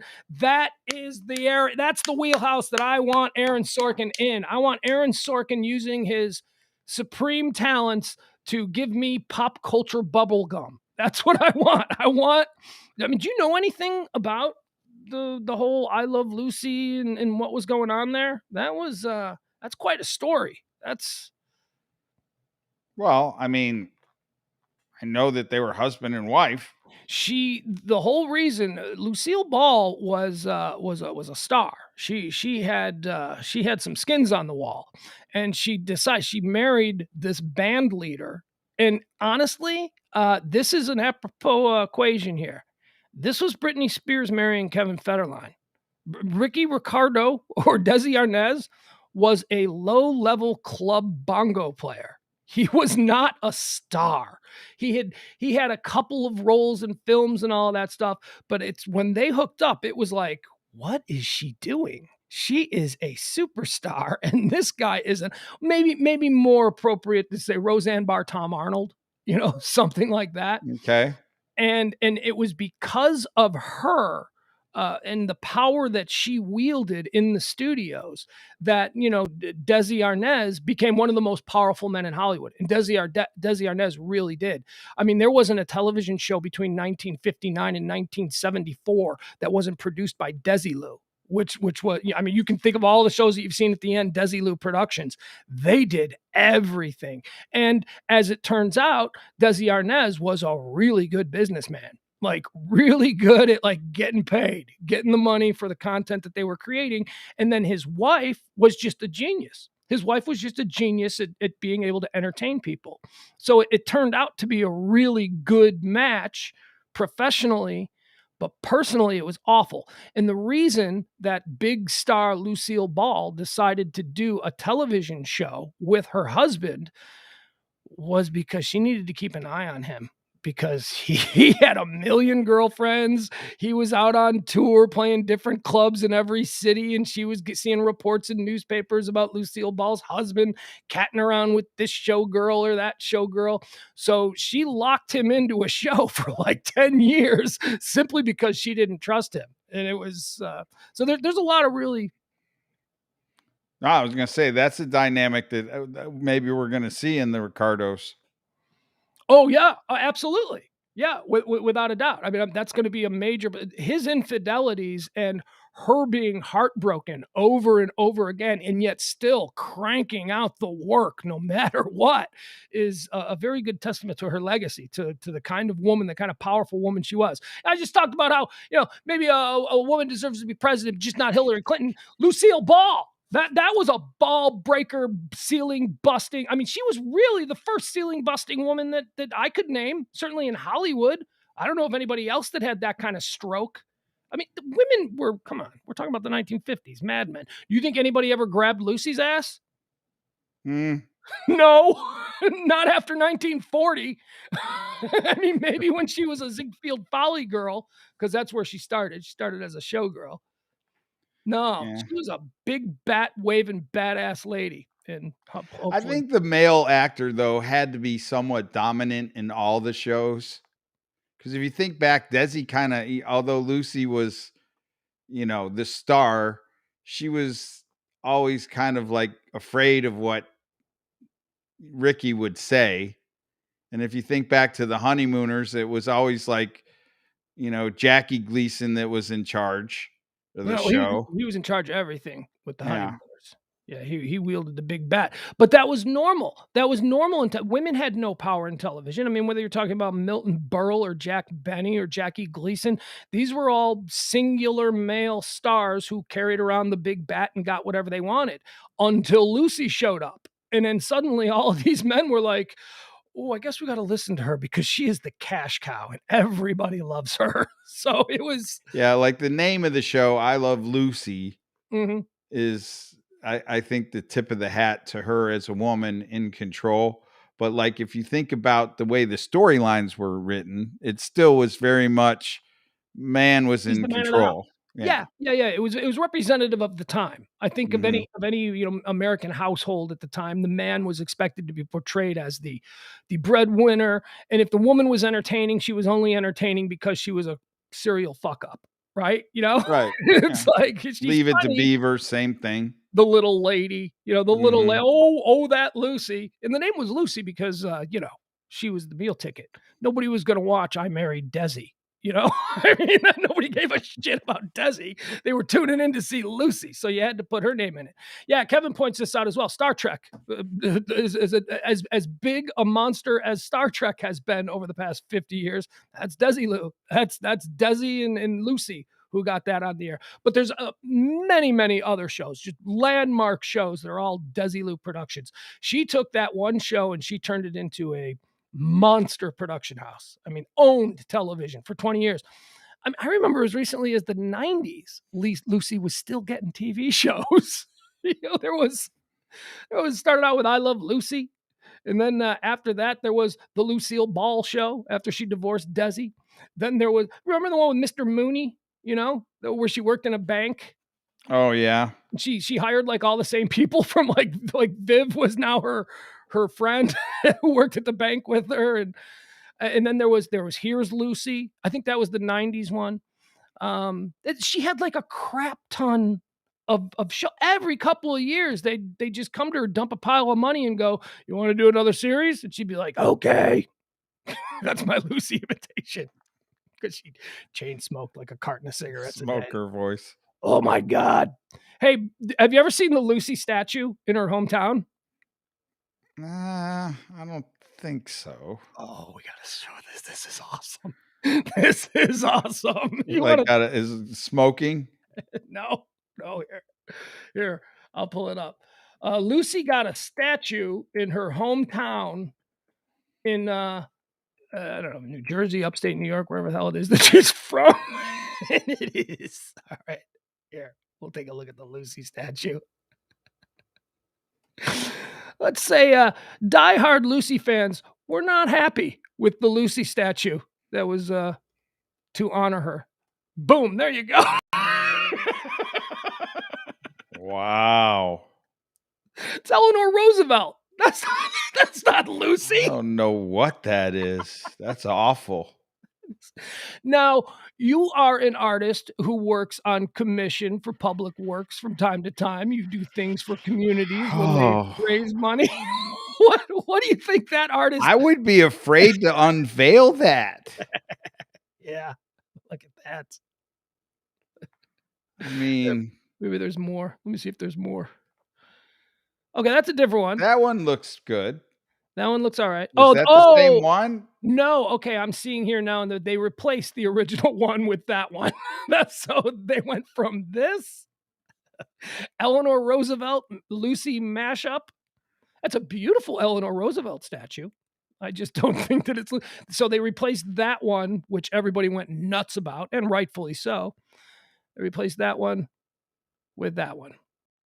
That's it. Yeah. Yeah. I mean, that one looks, and again, we're looking at it from, that looks, I mean, there's facial features about that one that are definitely, oh gosh. Look at that garbage. There they are side by side. The old one and the new one. I mean, there's just nothing about that other one on the left.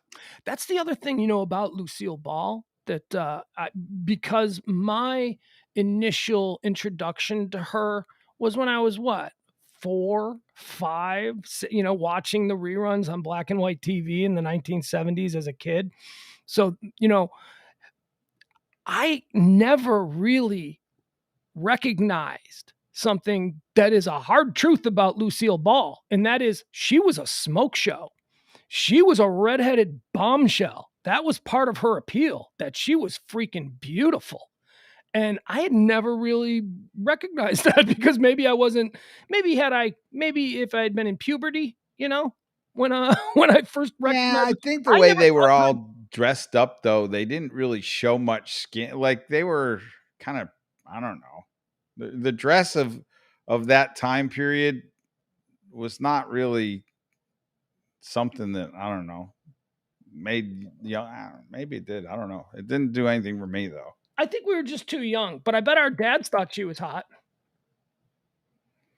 Yeah, I don't know. It's just that whole style of dress just never seemed like it. I mean, it kind of looked like, June Cleaver. Yeah. Like she was probably a beauty in her day too. Oh yeah, Barbara Billingsley, I'm sure. All right, here. I just pulled up some images of Lucy. All right, there she is as a young woman, as a showgirl. Yeah, but she never dressed like that on the show. No. But this is how she got famous. When she did the show, she was like 40 years old. And back then, 40 years old for a woman was considered ancient. So, I mean, she became famous in her 20s as a showgirl, as a dancer. Kind of hot. I don't think that's a real picture. She's a pretty woman. She is definitely, look at that. That's a pretty woman. I can totally see how, Yeah. Look at that. That's as pretty as any of the other. But the thing about her was that she was what's known as a triple threat. She could sing, she could dance, and she could do comedy like nobody else. So there you go. And that's look at that one. I like that one. That's a young little Lucy at the beach. You'd hit on that. You'd at be the like, beach or at the mountains. Yeah, I guess you're probably right. It looks like she's at the beach, but there are mountains in the background. So look at a beautiful woman. And then she got older. And I know what you mean about like that. Like here, like this look right here. Like I do not recognize this mid 1960s hairdo and look as being attractive, but I can see, I mean, if I look hard, I can go, okay, this, how was anybody attracted to anybody back in this, you know what I mean? I mean, when you look at, that look, it reminds me of like Tammy Faye Baker. Yeah. Except Tammy Faye was pulling that off in the 90s, 30 years after it was the hot look. Kind of like dudes today who still wear mullets. It's like that was acceptable in 1982. All right, so there you go. Being Ricardo's, that comes out on December the 21st. It comes out in early December in the theaters and then debuts on Amazon Prime for December the 21st, which is obvious. Hey, the whole family's going to be over for Christmas. Let's all watch the new Lucy movie on Amazon Prime. I'm sure that's why they've got it there on the 21st. All right, let's see. What else do we have that's trending today? Oh, okay, so here's a little something for you. We're going to go into your baseball team, the New York Yankees. Both Hal Steinbrenner and Aaron Boone have been trending all morning. Aaron Boone, he's being described as the embattled manager of the New York Yankees, but I guess I don't follow them as closely. As a Yankee fan, did you want to see Aaron Boone jettisoned from the organization? Was it time? I think anytime you have a payroll as big as the Yankees do, and you get ousted by your rivals in the one game playoff, and you play as poorly as it was the Red Sox, right? It was worse than it was Red Sox, and it's probably even worse today that it looks like the Red Sox are going to the World Series. Well, and you play as poorly as you played all season. I mean, prior to the trade deadline, everybody was writing them off as dead. And then they did some good things at the trade deadline, made their way back in, and then faded back out to just make the playoffs on the last day of the season. Were you going to get rid of the whole team, or are you going to get rid of the coach? Generally, we find in today's times, the coach pays the brunt of, poor play by the team. So they re-signed Aaron Boone. He will be back as New York Yankees manager. They did the same for Brian Cashman, the general manager of the New York Yankees, another guy that people were calling for their heads. And Hal Steinbrenner is trending because he's the owner of the team. He is the son of George Steinbrenner, a titanic man in the annals of Major League Baseball. And we talked about this a little bit earlier today. You made a nice connection there. Hal Steinbrenner trying to run the Yankees is very similar to Mark Davis trying to run the Raiders in the shadow of Al Davis. I mean, the two of them are just always going to be in the shadow of their dads, And the thing about George Steinbrenner that made him such a controversial, provocative figure, especially among New York Yankee fans, is that he really did seem, above all else, he had some Jerry Jones in him, right? Or you could say Jerry Jones has some Steinbrenner in him. Yeah, I would go that way. There was no doubt that they want to win. They're not just running this baseball team. I've been stricken in Chicago with owners who ran professional sports franchises for a profit, and that's it. They didn't really care about anything else. They just wanted to make sure that they made a little money at the end of the year. That was never the case with George Steinbrenner. When George Steinbrenner took over the New York Yankees, he delivered a world title within a year, right? I mean, he took over the team in 1976. He did, and money was, he didn't care if he made money with the Yankees. He wanted to win. Jerry Jones, the same thing. Jerry Jones took over the team, and in short order, they had a couple of Super Bowl trophies. Nothing since, but you got to give credit where credit is due, that they came out of the box swinging and they did what they wanted to do. Now, Hal Steinbrenner, I don't know anything about younger Steinbrenner the Lesser. I don't know anything about it. Is he known among Yankee fans as being as ardently pro-Yankee and, the Yankee way and all that? I think he is for the payroll. I mean, the Yankees haven't really ever backed off on their payroll. But they almost have to be. The New York Yankees have the largest media market. They're one of the what they call funnel teams in baseball. I want to say five teams in baseball that funnel money to the other teams in baseball that are in lesser markets. And the New York Yankees are top of the heap there, which means that all of their media money that they get for their media market and their, Madison Square Garden or Yankee Network, Yes Network, I think it's called, right? Right. All the money that they get for that, they have to funnel down chunks of that to teams in like Milwaukee, Cincinnati. Obviously the market, dictates the value of the franchise, as we heard last night on Pillow Talk, with the New York Knicks being the most valued franchise. Still can't get over the $5.8 billion New York Knicks, the most expensive team in the NBA, or most valuable team. Yeah. All right. Well, we don't need to get all into that. Big market in New York City, and you got two baseball teams there on top of it. Aaron Boone is trending because the Yankees have re-signed him, and Yankee fans are not happy, which was a surprise to me because, I don't know. I think he's fine. Okay, so let's go through a couple of it. There was a plane accident at Brookshire Executive Airport outside of Houston. That happened earlier today. What's that, Waller, Texas, I think they said? Yeah, I don't. Here, look. You know what? Let me pull this up. Let me show you this. 9 people on board. 1 person left with No. injuries. 23 people on board. One person. Earlier they were saying 9. Yeah. Here, let me. Let's see this. This. I want to show you this because this was pretty striking.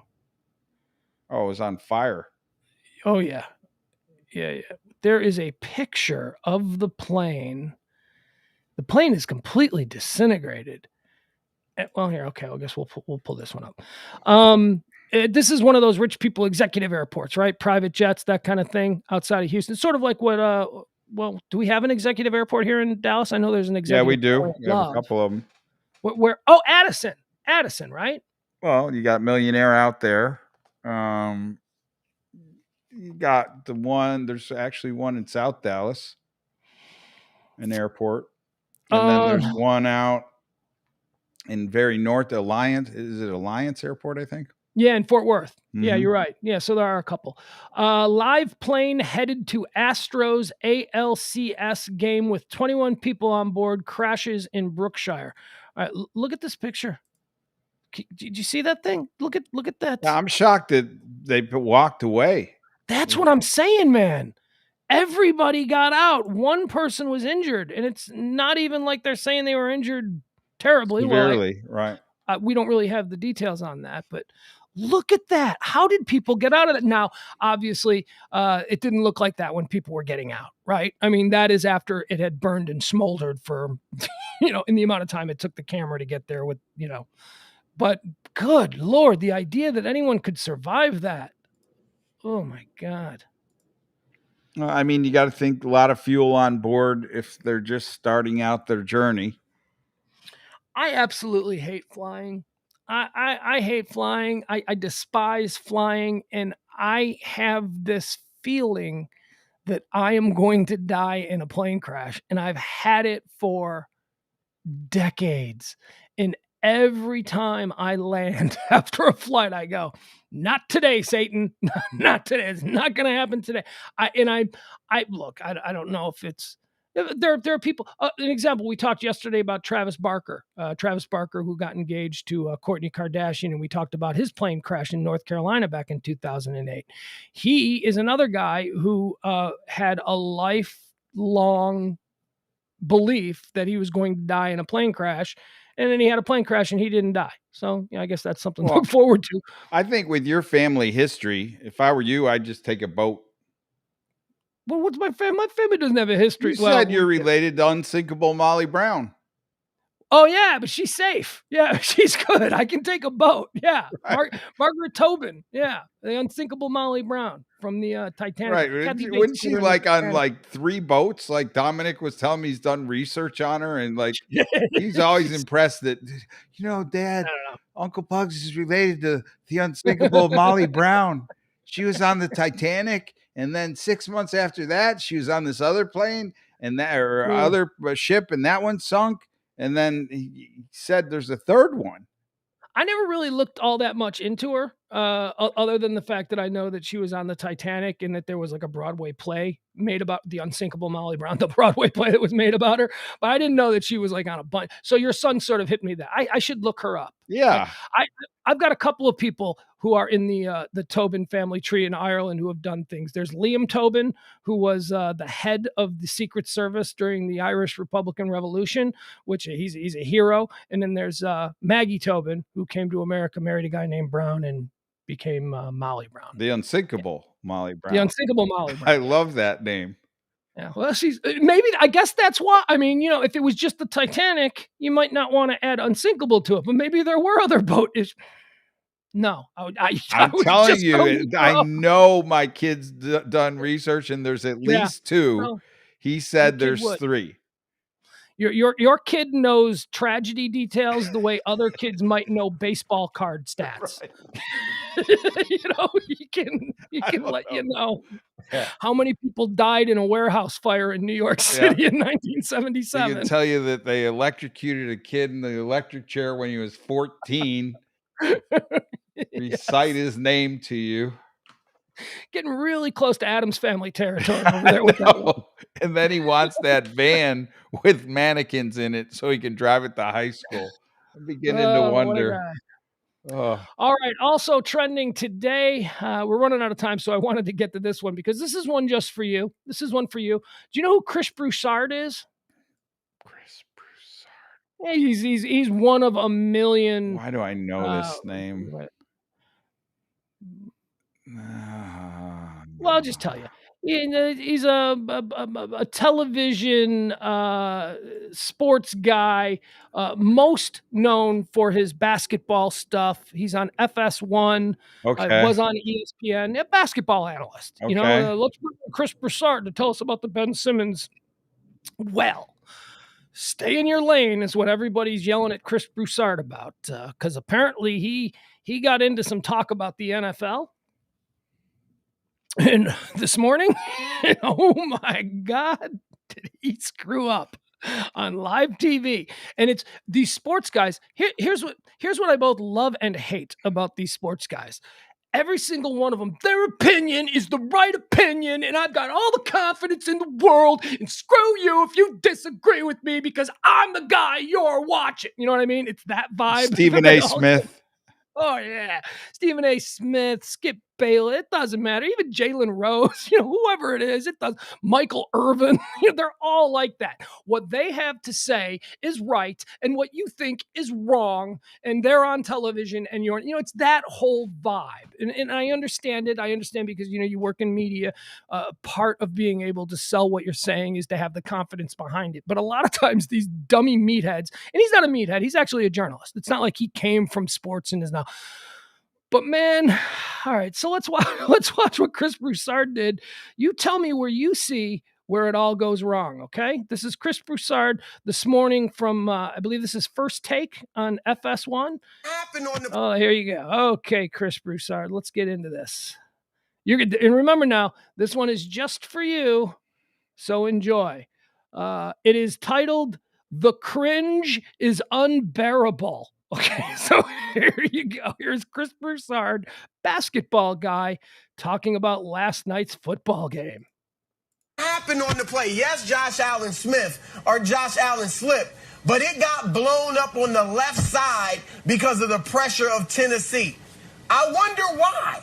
Could it be because Buffalo's Pro Bowl left tackle, Taylor Lewan, was injured?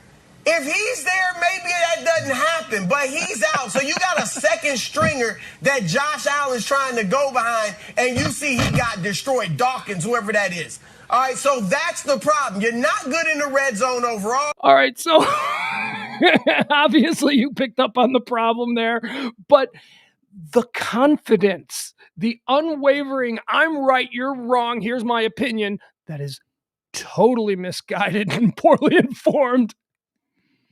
Wow. Will explain to people why he's wrong and why he embarrassed himself on television being an arrogant SOB? Well, A, that's the starter that he's mentioned.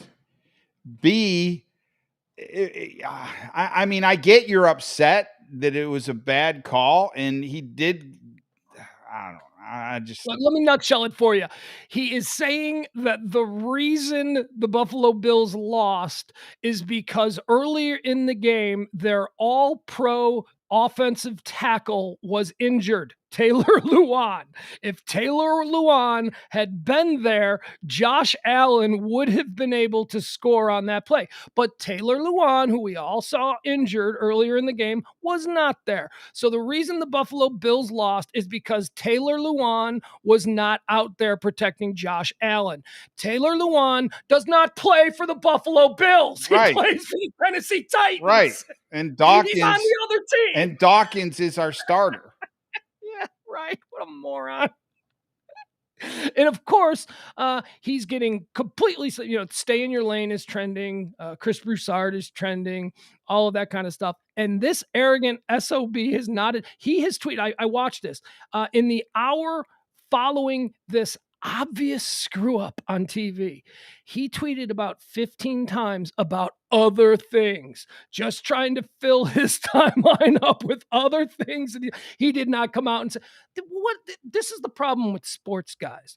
Sports guys, the locker room does not look. You and I go through it. Yeah, when we argue about our teams, and nobody will ever back down when you're arguing about your teams because the locker room mentality says you got to be the alpha dog, and alpha dogs are never wrong. None of these sports guys can ever admit when they're completely wrong, even though this is possibly the most obvious example of a guy being wrong, dumb, and overly confident on television that I have ever seen. Yeah. I mean, that is humiliating. I mean, that is humiliating. The other thing, now that I look at the play for the 80th time, it's like we weren't even really in a run offense. Like we had, I think, 3 guys at the line of scrimmage when he snapped the ball. I mean, let me play it for you. Oh, well, I guess it never shows. We don't want to play him. If they had only had their all-pro. I mean, you're 6'5", you're Josh Allen. Why not send him to the line from the shotgun and dive? Like, who's going to get up that? But who's going to get that high? Nobody's going to get that high. Josh Allen's a big enough man that he should have been able to squirt through there for the 6 inches. And look, okay. So this is going to be where the slip happens. Yeah, he slipped. He slipped. His cleats didn't catch, and whoop, his legs went out from under. I mean, they did get blown up on the left side, no doubt. Oh yeah. And he went right there. See, there's the slip. It's the right foot. He goes to push off to lunge forward, and that's the cleat just slides right out of it. All right. But Chris Broussard, way to do it, my man. My man, don't back down, bitch. He don't back down. All right, let's see. We covered Chris Broussard. There was the local trends here on was it WFAA or maybe it was the NBC trending chart. There's a story about where people from Dallas are moving to most, but we're running out of time, so we're not going to be able to really get into that. So Adam says he still had the first down, in my opinion. He had the first down on 4th down or the first down on 3rd down? I thought he had it on 3rd down, not on 4th. He absolutely did not get it on 4th down. That was clear. He actually probably lost 6 inches when he slipped and got pushed back. Thought he was closer to having it on 3rd down than he was the 3rd down one was. All right, here's a little something for us old heads, a little something for us to take us into the end of the show here. One of the great beauties from my teenage years, probably someone from yours as well, has been absent, suffered a familiar loss in recent years and has sort of hidden herself away. And she has reemerged, I should say, on Instagram, and the world is a better place for it. And of course, I'm speaking of my first favorite supermodel of all time, Paulina Poroskova. Do you remember Paulina Poroskova? I do. She basically, everybody had that poster, right? There was a poster of her, and there was probably a couple of them. Every college dorm room in the 1980s had a poster of. She was just so beautiful. For a kid my age who hadn't really seen a whole lot of the world, you see that face and you're like, oh, that's perfection. That's how it's supposed to look. She was sort of in league with who? Like Christy Brinkley, I guess, would be the other big one back in that time. Yeah. I mean, we're talking about before the big rush of supermodels from the 1990s. She was like a 1980s supermodel, one of the first, probably one of the true first supermodels to get that title. Russian, there was something exotic about her. Like you had Christy Brinkley, who was the all-American Southern California beach girl, and then you had Paulina Poroskova, who was like, she might have a knife in her garter. She might stab you. There was an edge to Paulina. Well, Paulina famously married Rick Ocasek from the Cars, and she sort of just disappeared. Disappeared. Although I do remember, because I've always been a Paulina fan. I've always thought she was cool. I saw an interview with her once, and I remember thinking, man, that chick is, she speaks like a bunch of languages. Like not just, I guess that's fairly common for supermodels. And Well, being that probably being in all those different countries during, yeah, fashion show here, there, everywhere, you got to pick up some of it. yeah, she speaks whatever her native tongue is. She speaks French. She speaks German. She speaks English. She speaks Spanish. I mean, and the knock on supermodels is that they're just dumb. No, learning languages is the most difficult thing to do, and a lot of these supermodels know multiple languages. So, I guess you just have to accept that they're beautiful, and some of them actually have a head on their shoulders. But for years, like I remember, like 2002, 2003, from time to time, there would be pictures that would pop up in tabloids or whatever of Paulina Poroskova at the grocery store. She lived in suburban Maryland. She had kids. She was like a soccer mom. I mean, she wasn't like a soccer, you know what I mean? She was like that soccer mom you wish that you had. Right. She was Stacy's mom. You know what I mean? She had it going on. She is beautiful. So her husband died, Rick Ocasek, a few years ago, and she's really sort of, not been out there, not really been doing anything. But today she is trending. Paulina Poroskova is trending because she has reemerged on Instagram. Do we want to see what Paulina looks like now? You want to see what the pictures are that are causing everybody to go crazy about this? Yep. All right. Let me see here now if I can find it. Boy. Nope, that's not it.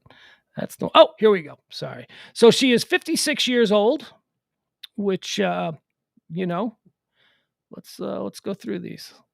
She has lit the internet on fire, or as they say, she has broken the internet because of an Instagram photo. We'll go right to it. Okay, so there she is now, a 56-year-old woman. Wow. She's still pretty. Yeah. She looks great. Really still got it together. I mean, she's 56, I consider that well marbled. She's a real lady. She is one hell of a lady. Here's the picture. All right, look at this picture. Look at her. Look at that body. Look at that skin. Can I make this bigger? Let's see, can I? Yeah, maybe I can make it a little bigger.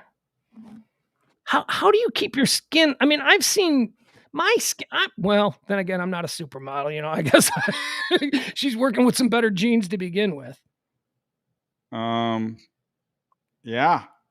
That's pretty sexy. That is still sexy. That is a 56-year-old woman. Don't see any varicose veins there. You don't see anything. What a beautiful, beautiful woman. All right, let's see what else we got here from her. It's very sad too, because she took care of her husband when he was dying of cancer, and I was a big Cars fan. There she is right here. So celebrates her courage. Paulina speaks out in support of Linda Evangelista. She looks kind of. Well, yeah. Let's see if there are any other pictures. Oh, look at her there. Look at her there. Paulina on a motorcycle. That is a fantastic woman right there. All right. Welcome. Well, welcome so back. she is in support of Linda Evangelista, who said that she got physically maimed or, disfigured by doing the cool sculpting. Yeah, we covered that a couple of weeks ago. Former supermodel in her own right, Linda Evangelista, had a whole bunch of plastic surgery. She doesn't like how it turned out. She's blaming the company that did it. And, well, there you go. So Paulina's on team Linda, I guess. Well, hey, why not? Let's see what this is.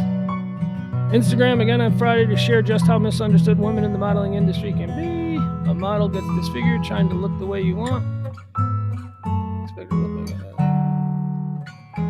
All right.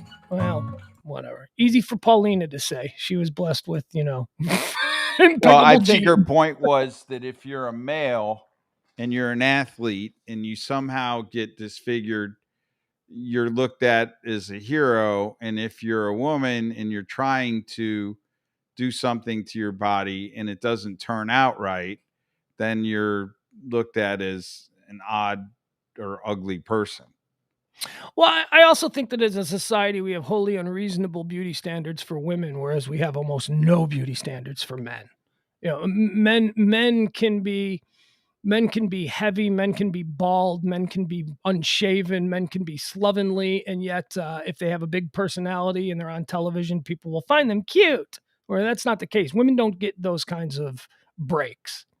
Yeah, but and not trying to get in a argument here, but I think the Linda Evangelista relying on a procedure to remove her fat, and then when that's not working and she claims it actually created more fat, that's not the same as an athlete who trains and goes into whatever sport and then gets injured.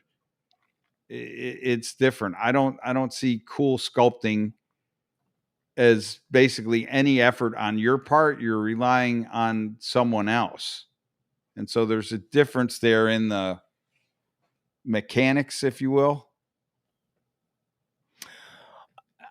I think that when you have excessive and repeated surgeries, we're seeing a lot of people who have had far too many surgeries. And at some point, it doesn't look right. Well, the doctor should be the all-star, not the patient. I don't know. Yeah, I don't know enough about the Lisa Evangelista story. We talked about it. I don't know how many previous surgeries she's had. I mean, it's got to be really difficult for a supermodel to hit 50. It's got to be difficult for them to hit 30, I imagine. But you know what I'm saying? Even more so than regular women, because of the expectations, because of what they've always been.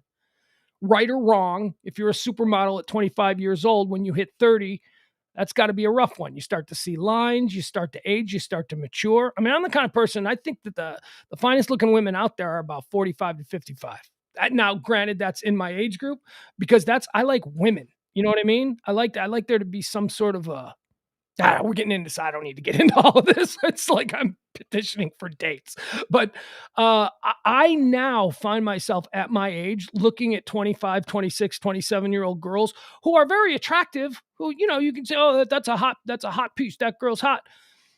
But I can't. They look like I don't think you can relate to them. A woman. I like the way it's not about that. People always say that. It's not about that. It's but don't you feel like that's just not that's not in your wheelhouse anymore? Like, cause you're older. Well, if I was a rock star, it would be. But what I'm telling you is that I do not find myself as attracted to a 25-year-old beautiful woman as I do to a 45-year-old beautiful woman. And it doesn't have anything to do with relatability. It has to do entirely with aesthetics. That's what I guess I'm not saying that well. I think your eyes are older, and so your choices have aged. Let me give you an example. Okay, here's an example that I had a phone conversation with a friend of mine in Chicago who was watching, and I know that you watched at least one or two episodes of the Hulu series Only Murders in the Building, right? Right. Okay. So we were talking, I was talking with my friend about Only Murders in the Building, and he remarked that he had never before in his life seen Selena Gomez, but oh my God, she is such a beautiful woman. And he talked about this particular outfit that she was wearing early on in the series. It was like some yellow furry thing and checkered pants. She just looked really good. It was like a really good fashionable outfit. And we got into a bit of a debate because I said, she looks like a teenager. And he was like, no, she doesn't. She looks like a woman. And I'm like, no, she looks like a teenager. And I think she's like 30 or somewhere close to that. Like, she's not... So that's where I first started to really think about it. It's like, no, you know what? I mean, and then I brought up something else that we had both seen, something with Gwyneth Paltrow. Gwyneth Paltrow is like, in her mid 40s now. And I'm like, I think Gwyneth Paltrow has never looked more beautiful. She is hot as hell. And he was like, oh, I'd take Selena Gomez. And I'm like, boy. And I had to question who I was. I'm like, wait a second, am I wrong? Why is this person who is my same age, who we've been friends with for years and years, why do I just not have the same attraction to because Selena Gomez hasn't turned into a woman yet, I guess, in my eyes. Does that make any sense? Yeah. She still has baby fat around her face, and she's a beautiful teenager, even though she's 30, but she still looks like a beautiful teenager. You know what I mean? I don't know. We don't need to go into it. All right. Well, we made it to 2. Gwyneth Paltrow is not gross. Gwyneth Paltrow is a beautiful woman. You're out of your mind, Emily. I don't know what the hell you're talking. Nobody has ever described Gwyneth Paltrow as being gross. It's like, come on. Gwyneth Paltrow is a 6-foot, rail-thin blonde with classic model features. She's a beautiful woman. And I think she's actually, and the point of that was that I had never really thought Gwyneth Paltrow was beautiful until having recently seen her. Maybe something happens when. I'll give an example. Your wife. Your wife, I knew when she was a very young woman. I knew your wife 15 years ago, right? And your wife is now she's 42. Well, I don't know. I wasn't going to go there. I don't know that you needed to. Your wife is more beautiful now than she ever has been. No, and I wouldn't say that just if I was blowing smoke, but it's like I've noticed. I was like, you guys went out on a date a couple of weeks ago, and she walked in, and I went, "Whoa, you look fantastic," and I meant it. I mean, she was always pretty. But, back in the early days, she was a pretty young girl. And now she is a dignified, mature, beautiful woman. And I hope that doesn't offend her. I don't know. No, that won't offend her. I'll let her know you talked nicely over. Yeah. All right, there you go. That's all. We'll be back tonight for the Pillow Talk edition tonight at 10 o'clock. James Parker from New Orleans typically joins us. On that show, there are things that I wanted to talk about here that we didn't get into because there was a whole... I did, Emily. What's that? She said I married way out of my league. I said, yes, I did. Yeah. That's kind of the goal, isn't it? Isn't that the goal of every guy? That's why you work hard and bring home the bacon so that you can marry out of your league. Right. Although, let's be honest, you've been dating out of your league for about 50 years. I've been out of my, I haven't found a league that I fit in, actually, if I'm going to be honest. All right, we'll be back tonight at 10 o'clock. Geico caveman look, it just doesn't have a home. Well, but that look you got going now, that's only within the last few. I mean, you had a different look when I first met you. You were doing more of like a Gordon less. That's the problem, But anyway, we won't deal with that now. Let's go. Is that the problem? Well, I mean, or is that what works? I don't care. Like, that's just it. I don't really care, which I guess that works in a way, but I really don't. James also. James' wife has always been beautiful. When he first met, she's 15 kids. That woman has had 15 kids. And look at her. She's still a gorgeous redhead. That's not true. Not 15. What do you mean? She's not a gorgeous redhead? She is yes, but she hasn't had 15 kids. Like, come on. Well, you're going to have to prove to me different. All right, that's today's show. We'll be back tonight for Pillow Talk. This has been the high noon edition of Pugs and Company. Thank you, folks. We'll see y'all. Tell your friends, tell your neighbors. Rally back here, 10 o'clock tonight, Central Standard Time, for the Pillow Talk edition of Pugs and Company with him, E. the Artist, although he does adopt his nighttime persona of sunglasses, and James from New Orleans. Bye, everybody. This has been Pugs and Company on the Radio Misfits Network.